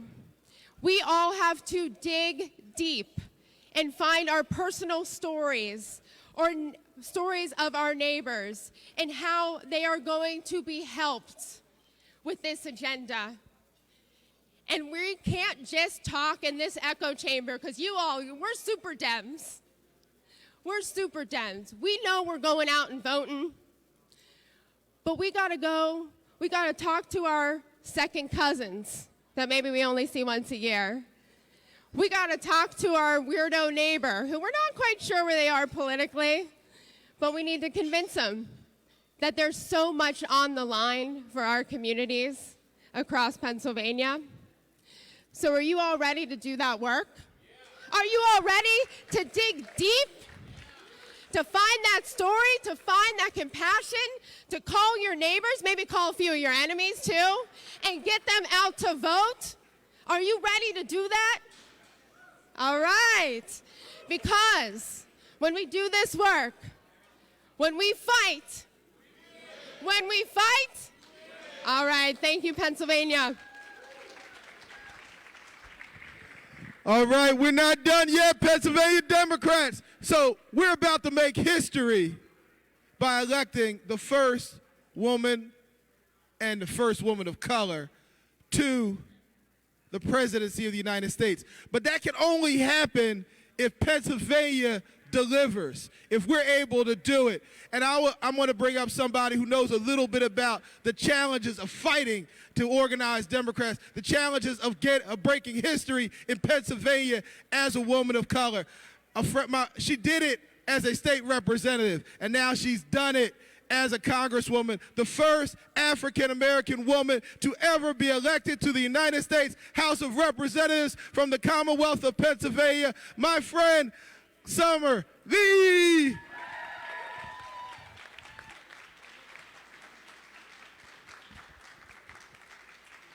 Oh, let me do a mic check because this is an early hour for me. So I'm gonna need everybody's energy on this morning. So good morning, Pennsylvania Dems. It's the last day. Good morning, Pennsylvania Dems. Listen, I hope that you are excited to be here. I thank my brother Sharif for that beautiful introduction, and especially as we're sitting here, we're talking about the history that's on the horizon. I just want to take a real quick second to set the stage. Some of you might know me as a congresswoman from Pennsylvania. It's been my deepest honor to serve as the congresswoman for PA 12, for Pittsburgh, for Western Pennsylvania, but truly for all of Pennsylvania, because that's the game. Some of you might have known me back in 2018 when me and my sister who just got off the stage, Sarah Inamorado, ran for state rep. We were two women who were running off of a wave because we knew that we needed diverse perspectives. We needed people who have lived experience in every house and every hall. Fewer of you, though, might know me from 2016. In 2016, I was one of many dedicated organizers back on the Hillary Clinton campaign. And I want to say that because we all might remember, as we're thinking about this excitement right now, I want us to just remember real quick where we have been and where we can be. Because in 2016, I know a whole bunch of people who worked their asses off. I called a lot of y'all. 100 hours a week we were putting into this, making sure that we were doing the work to turn out voters. And let me tell you, it was a different experience from 2016 to 2024. People who were working and going out and knocking, parts of the party that might not have been on the same page in the primary all had to figure out ways to come together in the general. But by the time we had gotten to the end of it, it did not go our way. And I remember as an organizer who literally worked 100 hours a week, waking up the day after the election and wondering, how in the hell did we get here? And from that day to this day, we have all and should have all been working to make sure that we never, ever, ever allow our country, our neighbors, our loved ones to be ruled, subjected, or led by somebody as terrible as what y'all call the orange Cheeto. Am I right? So right now, let me tell you that we have the energy that Pennsylvania is going to be the state. We are already the mightiest commonwealth in the union, and everybody, all eyes are going to be right here in Pennsylvania and make sure that we turn out for this country. So we need y'all to have more energy than we got right now, because when we leave this room tonight, you are going to have an electrifying moment. We've had Oprah. I'm sorry, I'm not Oprah. We've had Michelle Obama, and we've had Prince tributes, and tonight we are going to officially nominate who will become the first black and Asian woman to be our president. We're going to start to do the work to elect a coach, a dad, someone who is so loving that every child who ever looked at him smiles from within their heart. You know, as a teacher, everybody don't love their teachers. But we're going to elect that ticket. But when we leave out of this room and we're going to take this energy, the energy that we're going to see tonight in this room, it's our job to take this energy into every other room that we go into next. Because the reality is that all the rooms aren't going to be electrifying. Every room isn't going to be inspiring. Every room is going to be packed with speakers who have teleprompters and good words. Sometimes we're going to go into rooms of people who don't think like you and I. We're going to go into churches and synagogues and bus stops and our workplaces and Chipotle's. We're going to go wherever it is that we are going to have to go. And every room that we walk into for the next 75 days, it is your job, our job, my job, to bring somebody out of that room, whichever room it is, ready to not just elect this historic ticket, but our job is to make sure that we bring everybody to this room ready to elect Democrats up and down the ticket, up and down the ballot. Our job is to make sure that we expand the Democratic electorate, that we heal the divisions within our party. Because the reality is that it's easiest to talk to people who think just like you. But as they tell me, this is a big tent party.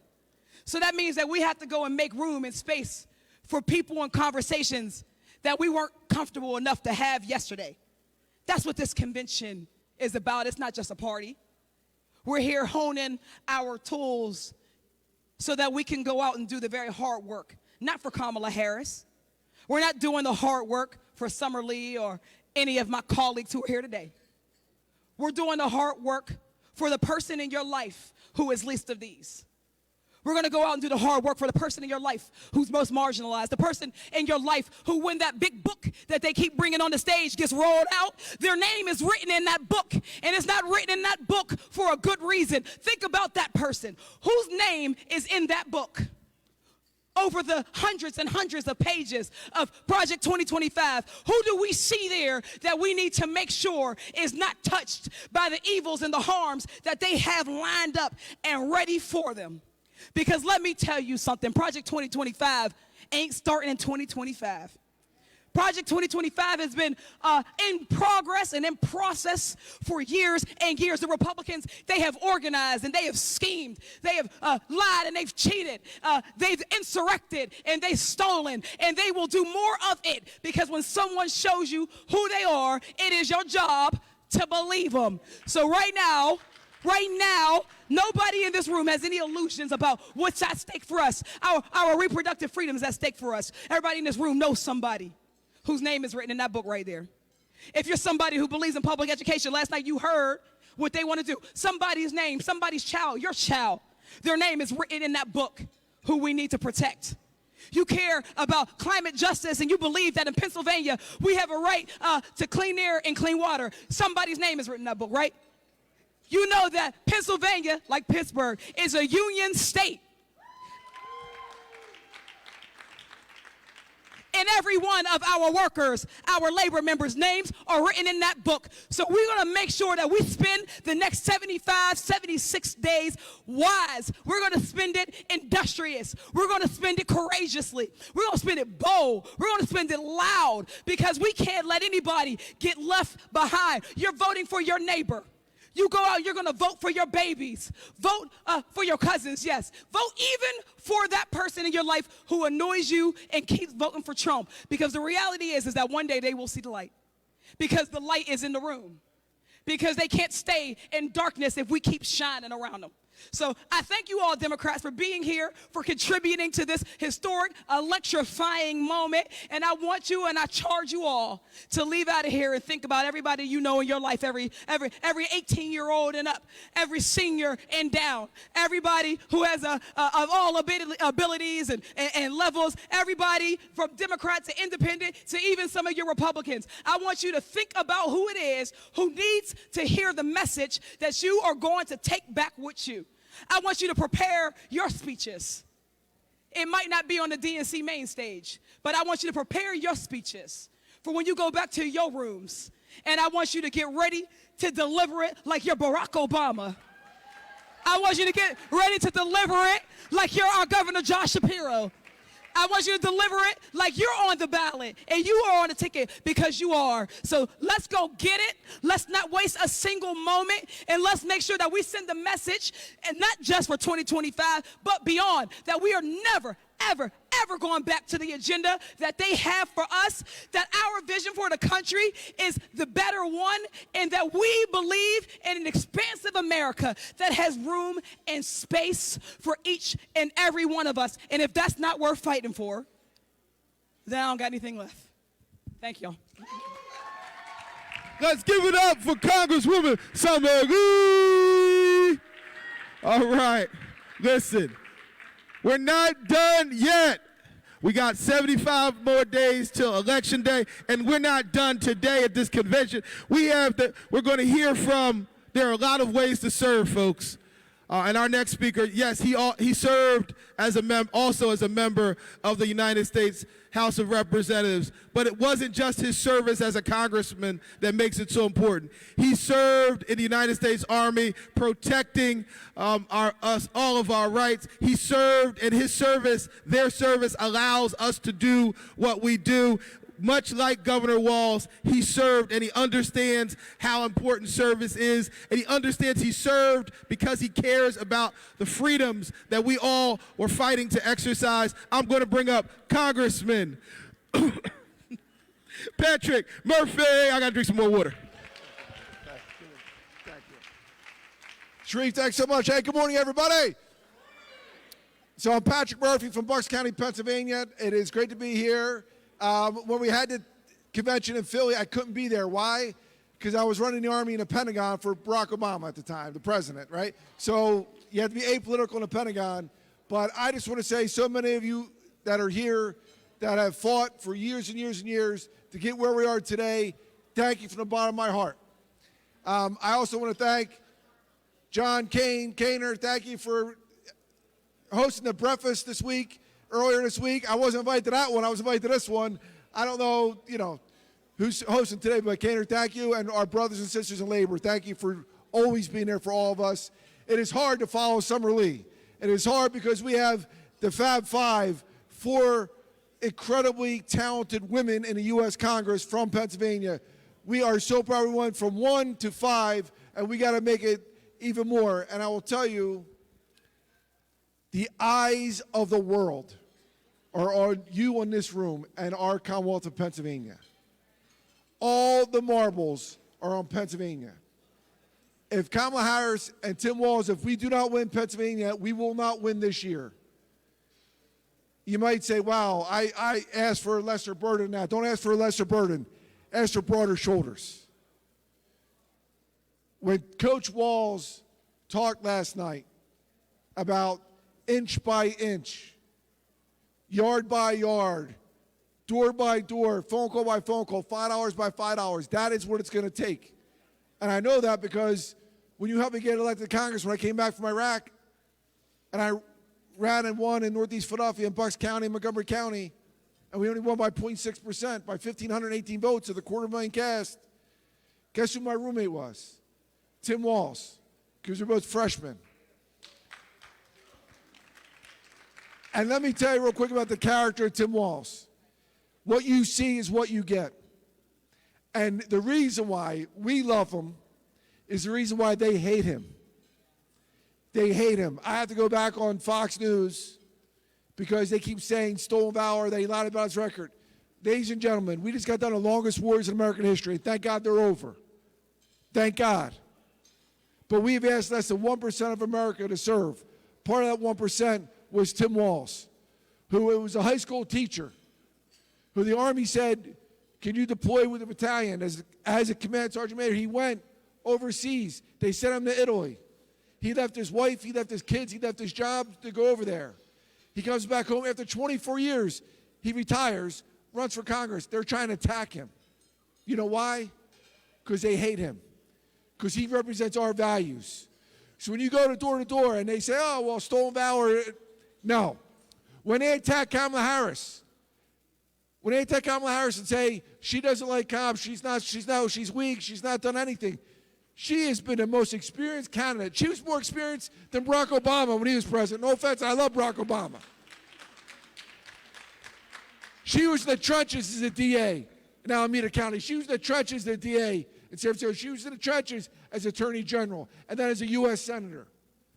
I was on Fox News. They said, what's her record? She doesn't like cops. Let me tell you something. 99% of the cops are great. Like my father who served for 22 years as a cop in Philadelphia. Right? But it's the 1%, it's less than 1% that are bad apples that give everyone a bad name.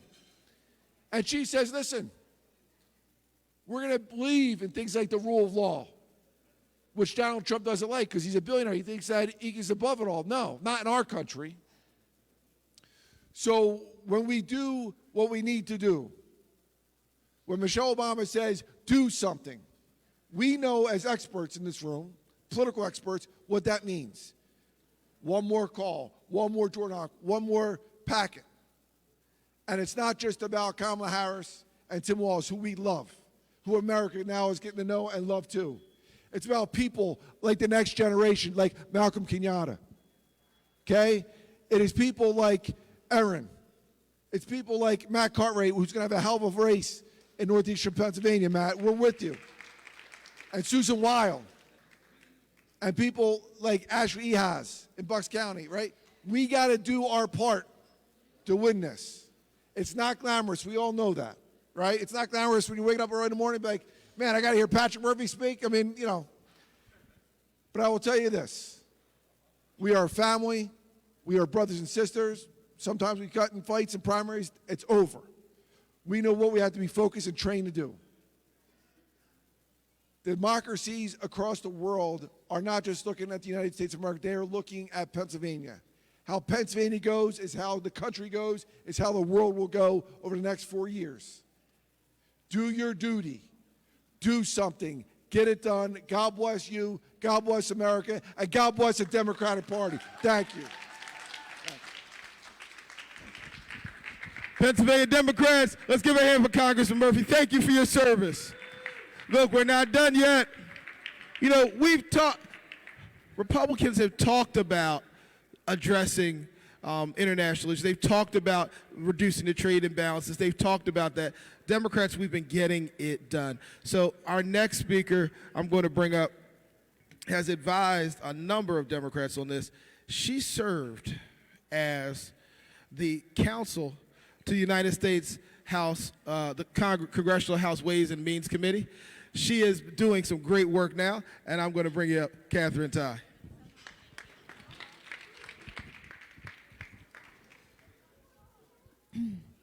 Good morning, Pennsylvania. Let me start by telling you a little bit about who I am, because you might be looking up there and saying, I don't know who she is, and she's not even from Pennsylvania. I'm not. But this is an incredible honor for me. Longtime Democrat, first-time convention goer. My day job is representing the United States. That's all of you and all of the United States, Democrats and Republicans alike, rural and urban, the coasts and the middle, the up and the down, on trade policy. But I'm here in my personal capacity, which means that I'm not allowed to talk about trade, but I am allowed finally to talk about a whole lot of other things that I normally am not. So first of all, let me just say, it is an incredible privilege and honor for me to be here to get a chance to spend some of this morning with you. Mainly because Pennsylvania, I think you know this already, but I think it bears repeating from someone like me. We are obsessed with you. Everybody is obsessed with Pennsylvania. All you need to do is turn on the TV to know how much everybody is obsessed with Pennsylvania. Footnote, this is moving me into a little bit of a gray area, but I just want to let you know, in my day job, I am also obsessed with you every single day.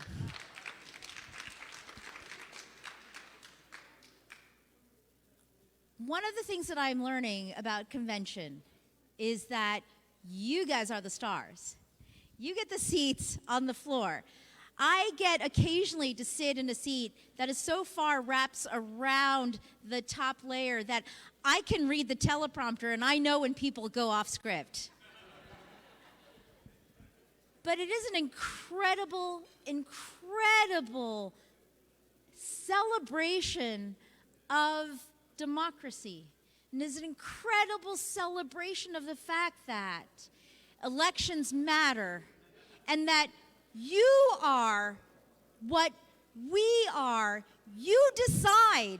You decide who's going to be on the ticket so that we can decide in November. So let me make a couple observations because I know that you all are there. You guys are on the floor and you're having an experience that is 1,000 times more intense than what I'm experiencing, even though you guys have probably come here every 4 years. Michelle Obama took the stage 2 nights ago. She is still the classy, strong, brilliant, perfect, impossibly perfect woman that we knew as our First Lady and who she's been every single day of her life.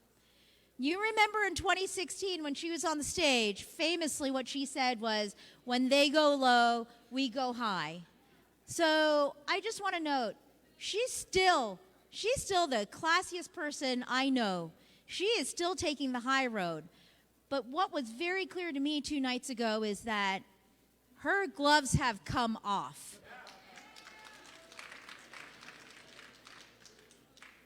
And I think it's because, you guys, it's real. And we have to get real about what's at stake. So, the talent, the depth and breadth of the bench of the Democratic Party that's on display, and we're not even through. Tonight is going to be the biggest night of them all. But something I want to share with all of you is that being here for part of this morning, it is clear to me that the depth and breadth of the Pennsylvania Democratic bench is equally, if not more, studded with stars. This gives me so much hope. One of the things I want to reflect on, every single speaker that we've seen on the stage at the United Center, every single speaker that I've seen here on this little stage here this morning, do not take the kindness, the joy, and the principle for weakness. You are the state that is the bellwether of how things are going to go. You are America. And I just want to reflect on the fact that the Democratic Party today, everything is harder for us. We're told that we have to win by 3 points just to win. We know that we have to turn out more people, and when you look at the map around the United States and you look at how the Senate is structured, you know that things are not fair. That's why we have to fight. There is so much fighting energy in this room, on the stage and in this room. Guys, inspire the rest of us to get off our butts and get out there and fight for Kamala Harris, for Tim Walz, for Pennsylvania, for the House of Representatives, for the Senate, for democracy, for the workers, for the farmers, and for the future. God bless every single one of you. Thank you for allowing me to be a part of your journey. And see you on November 5th, guys. Pennsylvania Democrats, we're not done yet. Listen, folks understand how important we are. Folks understand how important the stakes are.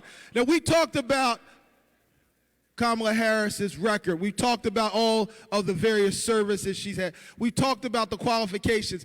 Our next speaker can talk a lot about the challenges she's faced and the battles that she's won. Because when she was elected to the United States Senate, he then became the California Attorney General. He has been fighting for folks. He fought for our voting rights. He fought to protect the Affordable Care Act. And guess what? He's here to join us now. Former Attorney General Xavier Becerra.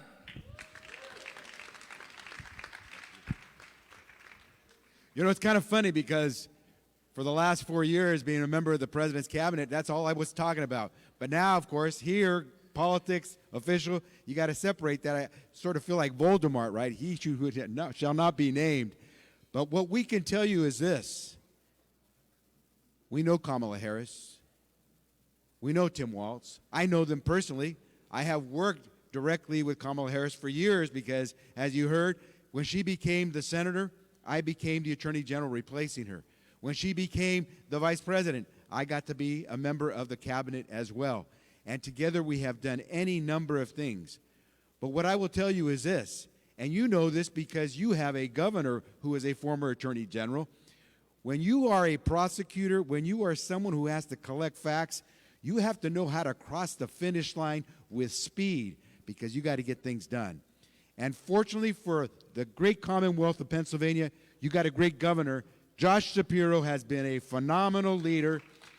And I say that not just from a distance. I say that as a former Attorney General colleague working with him closely on things like trying to go after the marketers of opioids, trying to go after those who are gouging Americans. We had a chance to work together on any number of subjects, including defending the Affordable Care Act all the way to the Supreme Court and winning. And today, we are seeing the fruits of that work. But I will tell you this, regardless of where I have a chance to go in the great Commonwealth of Pennsylvania, and I've been to many places, most recently I was in Harrisburg in Lebanon, talking to community folks throughout the state. What I hear is this: great to see you here now. Come back after the election as well. And so this is what I can tell you. Tim Walz and the next president of the United States, Kamala Harris, are intending to be around after the election to get things done for the folks in Pennsylvania. And so here's the message we got to carry to folks. Hang with us. November 5th is important because if you want people to remember you before November 5th, on November 5th, and then after November 5th, let's get out and vote for people who care about workers, who care about communities, who care about making sure your children have a chance to do what my parents saw me do, and that is be the first to go into a university classroom, get that college degree, then go on and do great things for so many different people. Let's work that together, but I will tell you, you are important. We will be visiting you. You let us know what we got to do. I happen to hail from one of the suburbs of Pittsburgh, Pennsylvania, a place called Los Angeles, California, and we're going to be neighbors for a long time, and I'm going to be there working with you because you will help us elect Kamala Harris and Tim Walz to be the next great leaders for America. Thank you very much. We're not done yet. Pennsylvania Democrats, listen, a piece of old folklore is this. I'm told that one time that an interviewer asked a famous mayor, Chicago Mayor Daley, he said, if you could come back, if you died and got reincarnated, come back, whatever you want, what would you want to be? He said the mayor of Chicago because there is no better job. They asked him again. They said, well, if you came back and you could be anything other than the mayor of Chicago, what would you want to be? And he thought about it. He paused. He said, well, I'd want to be the mayor of Philadelphia. They said, why? He said, because it's the closest thing in the world to being the mayor of Chicago, other than being the mayor of Chicago, and it's the greatest job in the world. Well, I want you all to know something. That it's the greatest job in the world, but my daddy was mayor of Philadelphia. See, I know how hard it is. I know how hard it is because the rubber meets the road. Mayors may get it done, as we heard earlier. And so this man has what some would say is the greatest job in the world. Mayor Johnson of Chicago.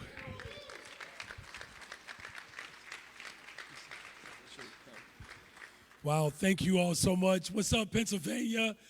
Come on, y'all, help me out. Y'all see I've been screaming all week. So I got my preacher raspy voice on this morning, so just bear with me. But I am so grateful, honestly, to host what will be one of the most historic moments in our world's history. And, you know, as much as there's so much to celebrate in your state, I would just like to brag a little bit about Chicago, because this has been the home for political transformation since its inception. A black Haitian immigrant falls in love with a Potawatomi woman, and they set up a trade post at the banks of the Chicago River because they saw Chicago as this global epicenter, the global capital of the world, where industry, families, and prosperity could collide and exist in one place. Do you understand how audacious you have to be to believe before we were even born or even thought of that a room like this could exist? That is the political love story of Chicago and our contribution to the consciousness of the world. But what does that look like in terms of our connections? Let me just say this real quick. I am still rooting for Justin Fields, by the way. I just want to put that out there. I know it's been tough. We're watching the brothers well. He's got a lot of fans in Chicago. But our connection, besides first-round draft pick quarterbacks, is how captains of industry saw our respective spaces and how the world's economy could shift, whether it's through oil, whether it's through steel.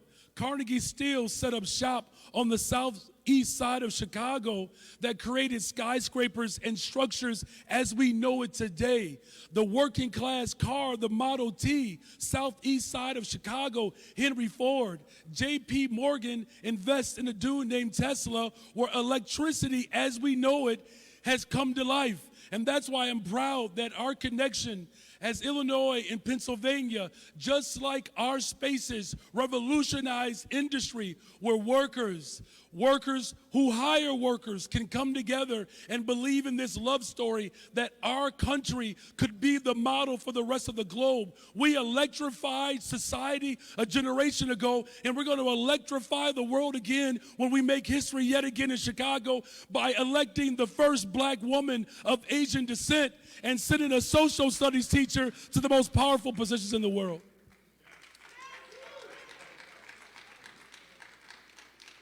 So I'm here to say thank you, and I can't wait to get up and hang out with Ed Gainey and Mayor Parker and wherever else I'm needed to make sure that the world knows that the interests and the values of working people, just like our respective states, that we're not just changing the complexion of this country, we are changing the direction of this country, and that the direction of the country has to be towards the hearts of the people. So listen, I want you all to just go ahead and stay in Chicago through the weekend. I ordered up some good weather. I need you to spend a little bit more money because I got a budget I got to pass here soon. But really, enjoy yourselves, and let's look forward to doing some amazing things together when we win Pennsylvania and we win back the hearts of this country. God bless you.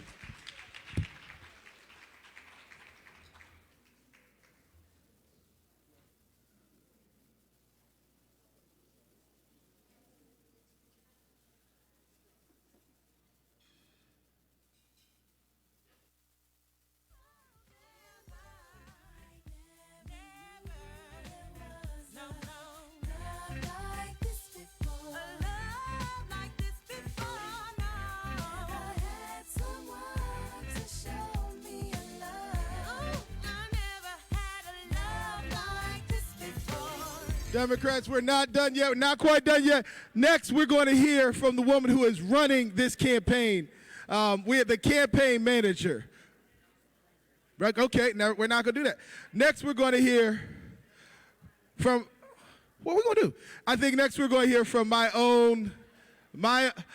neighbor, my friend, a man who has been crisscrossing the Commonwealth of Pennsylvania, who is going to be our first, the first African-American Democratic Auditor General, my friend, and I call him the little brother that does big things, Malcolm Kenyatta.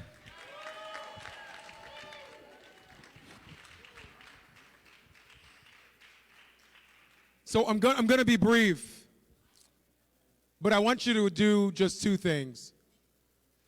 First, I want you to give an incredible round of applause to the staff of the Palmer House, to the people who are working this morning, picking up our glasses, making sure the food is filled. Thank you.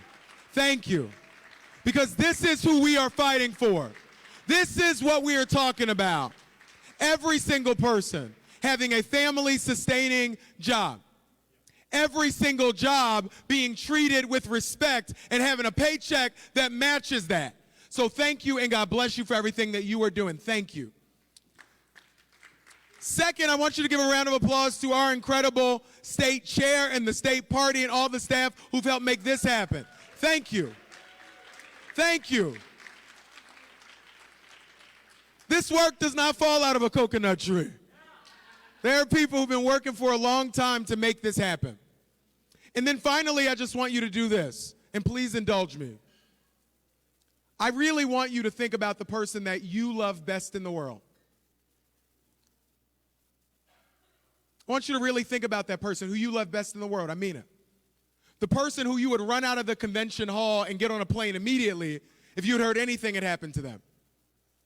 You think about the country, the community, the world that they deserve to live in.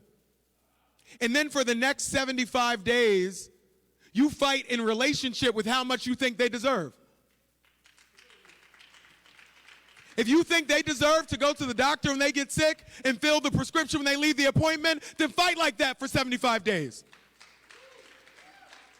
If you think they deserve to have a good family-sustaining job with wages and benefits that back it up, then fight like that for 75 days. If you think they deserve to walk to the grocery store and not get shot and afford to pay the bill on the way out, then fight like that for 75 days. If you think they deserve to love who they love, to be respected for exactly who they are, to worship how they want, to go to the doctor without a politician going with them, if you believe that, fight like that for 75 days. And if you do, yeah, we're going to win an election, but we're also going to win for them. So God bless you, and thank you so much.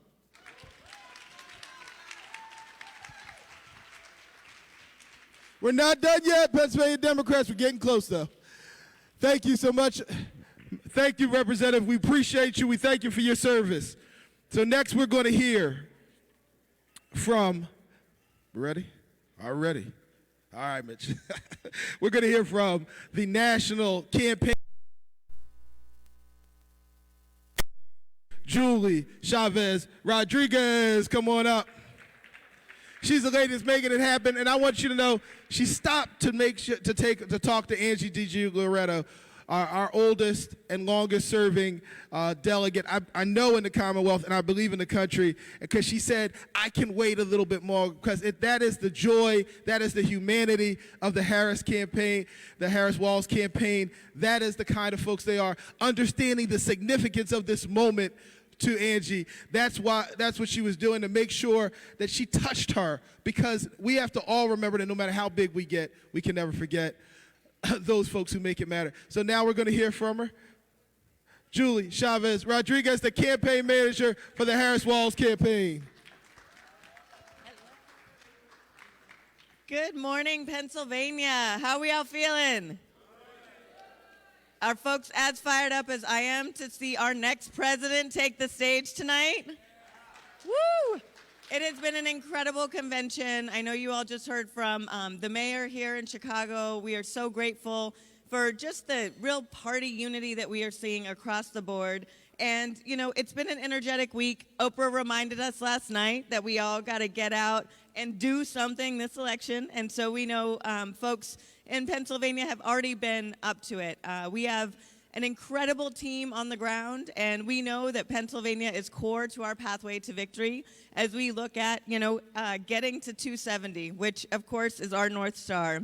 And, you know, across Pennsylvania, we have been able to open up now. We have, 46 coordinated offices, and they are throughout the state, in places in Pennsylvania where we know there are Democrats, but maybe there hasn't been a presidential campaign office before, because we want to reach Democrats everywhere they are throughout the state. We have over 300 staff in Pennsylvania. It is our largest operation to date because we know that's what it's going to take to make sure that we are reaching all the voters that we need to reach. And just this past weekend, hopefully you all saw, we barnstormed Western PA, got out to Allegheny County, Beaver County. Exactly. We were, and it's what we want to do more of. We want to get up to Erie. We want to make sure we are getting out to all parts of the state with the Vice President and with Governor Walz. And, you know, we have just 74 days left. 74 days to make sure that we are making history yet again together. We know that we have a lot of work to reach our core voters. We are full steam ahead. We are going to leave no stone unturned this election because we know, again, there is too much at stake. You've heard it from the convention stage. You've heard it from speakers here. You know, our basic fundamental freedoms, the freedom to vote, to live free from gun violence, the freedom to live and retire with dignity, the freedom to have an affordable house or rent, the freedom to get affordable health care, and yes, the freedom to make decisions about our own bodies.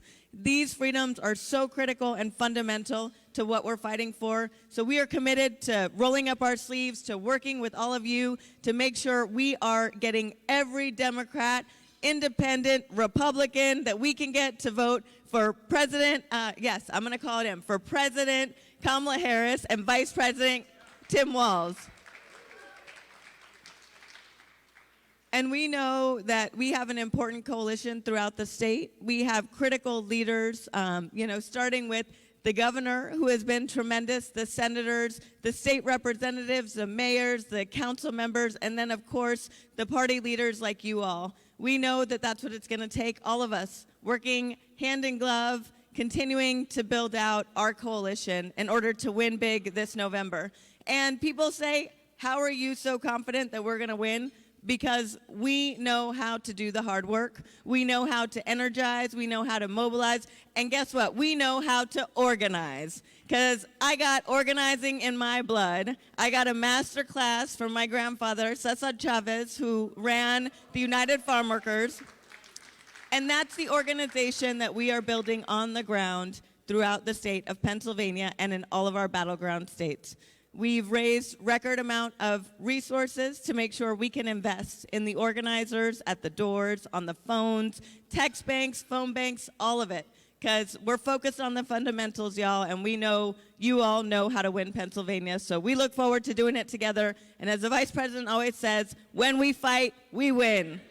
Thank you all. Thank you. Thank you, thank you. Not quite done. What to acknowledge. What acknowledge Bia Mensa Tawi? Tawi. What acknowledge her. And then next to come up to speak, we're going to bring up from the National Association of Social Workers, Anthony Eastreet and Johanna Bird.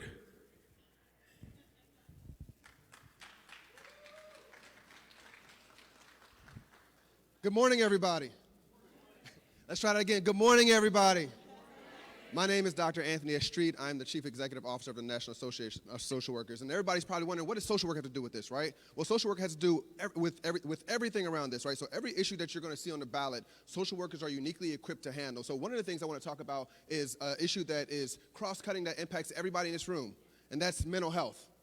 And so we think about mental health, when we think about all the issues that people have talked about, from schools to education to reentry to different parts of our safety net, social workers are there. And so when we think about how do we deal with post-pandemic, how do we think about the returning to the post-COVID era, we think about social workers to address mental health, to address anxiety, depression, to address policy. So we do a lot of policy advocacy, and we're here to make a significant investments in Pennsylvania and make sure that we get out and have field organizers on the ground. But don't take it from me, take it from our executive director here in Pennsylvania, who's going to tell us more about what we're doing. Hi, Joanna Bird, Executive Director with the Pennsylvania chapter, and I want to meet and welcome and talk to all of you, and I'm so excited to be here. But also, I just want to talk a little bit about what we've got going on in Pennsylvania.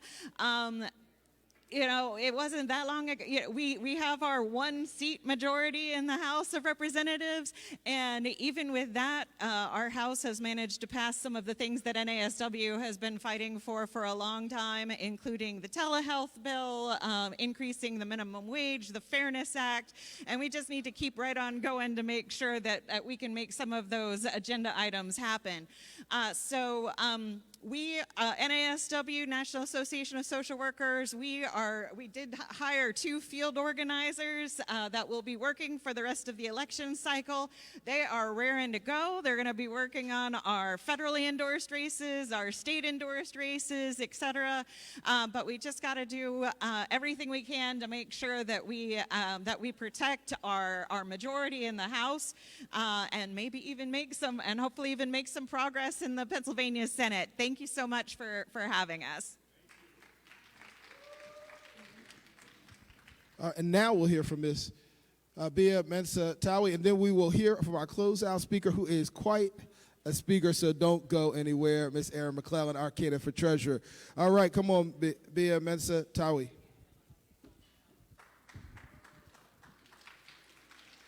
Good morning. Good morning, Pennsylvania.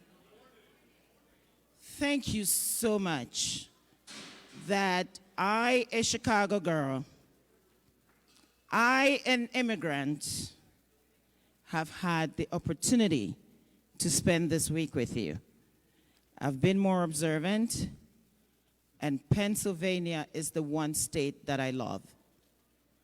The reason I love Pennsylvania is because you're thinkers. You are analytical thinkers. You are critical thinkers. You take decisions because they make sense. This is one decision for you to take that will make history. I stand here in my capacity as your sponsor. I stand here in my capacity as the CEO of Cybel Energy, and being the first African-American woman to be awarded an oil block in South America. But the most important capacity that I stand in is being the mother of 3 children, 2 being girls. Ladies and gentlemen, we are about to send a message to our girl children. The girl child, social media, the imagery, they are at risk. We need to make them know that they can be a Kamala Harris. Joy has come, but with joy, killjoy lurks around. But come November, we're not going to let it happen. I moved to Chicago from Cameroon and Ghana to pursue an education. Chicago gave me my running shoes, and I've been running around the globe. I have businesses in Chicago, Ghana, and in Guyana. I've listened, I've watched, and Pennsylvanians, you are cut out of a different cloth. America gets to vote, but you get to put the first woman in the White House. You get to tell women, you get to tell those of us in the Pantsuit Club that our work does not go unheard. We are fearless. We work harder than we need to. I remember working into Walgreens, and there was a lady who needed to get her medication. $600. It had just changed. She stood in line for several minutes, and I wasn't sure what was happening. She took a decision to not have to take that medication, and she went home. I stepped in after she left. She was an old lady. I have no idea who she was, and I paid for it and asked the pharmacist to come back and get it. We must be intentional. You must pay it forward. Be kind. We must bring kindness back. Fast forward a couple of years after that, I had my son, 24 weeks, 1 pound, 12 ounces. He was hanging on death row. By the time we left Northwestern University down the street, the hospital bill was $1 million for 4 months, neonatal ICU. Thank God we had insurance. What happens to the families that cannot afford? Kamala Harris reminds me of everything that America is about to re-emerge into. Kamala Harris is a breath of fresh air. We need that fresh air. We need Pennsylvania. And in every situation, before I close, there's a tipping point. Is Mayor Dwayne Walker in the house? I think I saw him about a minute ago.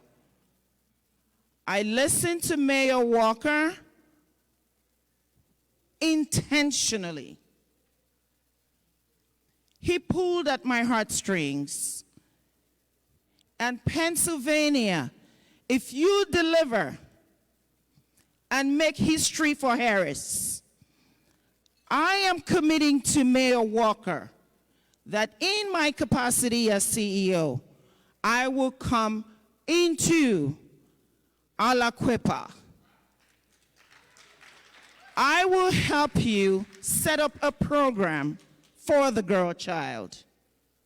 I will help you to bring in investors, to make your city a city that tells the narcissist, no, you cannot kill our women. No, you cannot bully us into submission. I heard your story. And that was your tipping point. But you took it to the next level. You took action. Thank you for your service. Thank you for your service. Gen Zs, please give Kamala Harris her running shoes. Ladies, please put a crown on her head. And gentlemen, please bring out your muscles and be the pillars that she can lean on. She will run all the way to the White House. And yes, she will be laughing all the way to the White House. And yes, when we fight, we win. When we fight, we win. Thank you. Never, Pennsylvania Democrats, we are never short of moments. We are never short of special moments. Now we're going to hear from our candidate for treasurer, a woman who has crisscrossed the Commonwealth of Pennsylvania and is going to help not only bring her in, but bring on the entire ticket. The next treasurer of the Commonwealth of Pennsylvania, Erin McClellan. How y'all doing, Pennsylvania? I have the honor of being your closing speaker. So what do you say? Ready to put this thing to bed? We are here facing Donald Trump, yet once again, because on August 13th, 1971, this nation went into a trade deficit, and we spent over 50 years working to pull ourselves out of it, slowly but surely, losing working class voters in the process. As somebody that grew up in a working class steel town in western Pennsylvania that still has a steel mill and 5,000 steel workers in my backyard, that is my passion. And it has been hard to watch, especially in 2016. But then Joe Biden came along and put forward the best economic policy and platform that we have ever seen. To all the people that said, you aren't bringing those jobs back, he proved you wrong.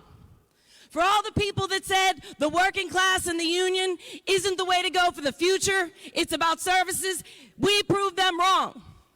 And now we have to make sure that moving forward, we always keep in our hearts and minds the working people of Pennsylvania, that they never get left behind again. So when we go forward in this election, we need to make sure that we count on every person that works to fill our state coffers. Get me, Malcolm Kenyatta, and Eugene D. Pasquale all elected as your state electeds.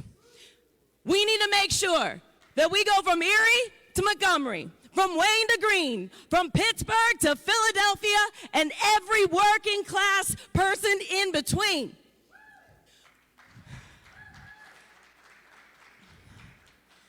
We need to work for mine workers, steel workers, linemen, carpenters, foremen, firefighters, and the Philadelphia longshoremen.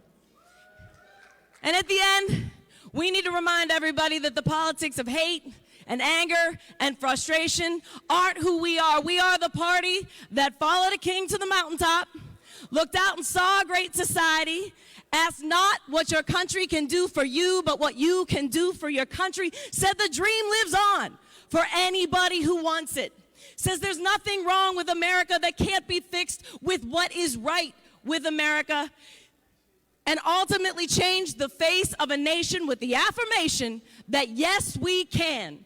And at the time of our greatest peril, we said we will build back better. And that is exactly what we've done.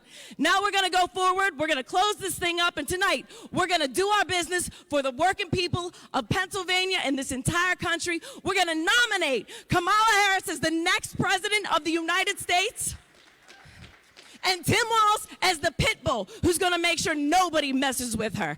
Ladies and gentlemen, let's go get them. Thank you all so much.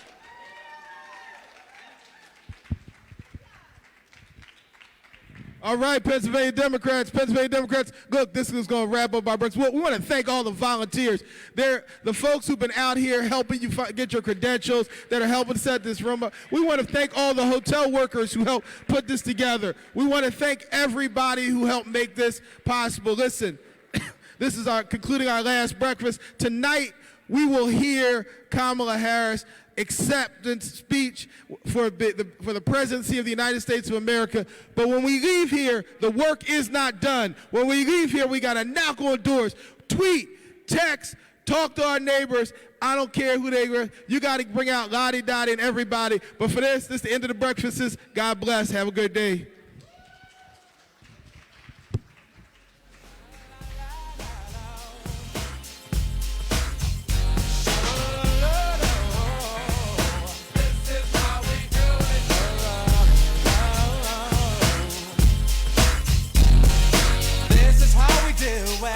It's Friday night, and I feel alright. The party's here on the west side, so I reach for my 40 and I turn it up. Designated driver, take the keys to my truck. Hit the shop cause I'm faded. Honey's in the streets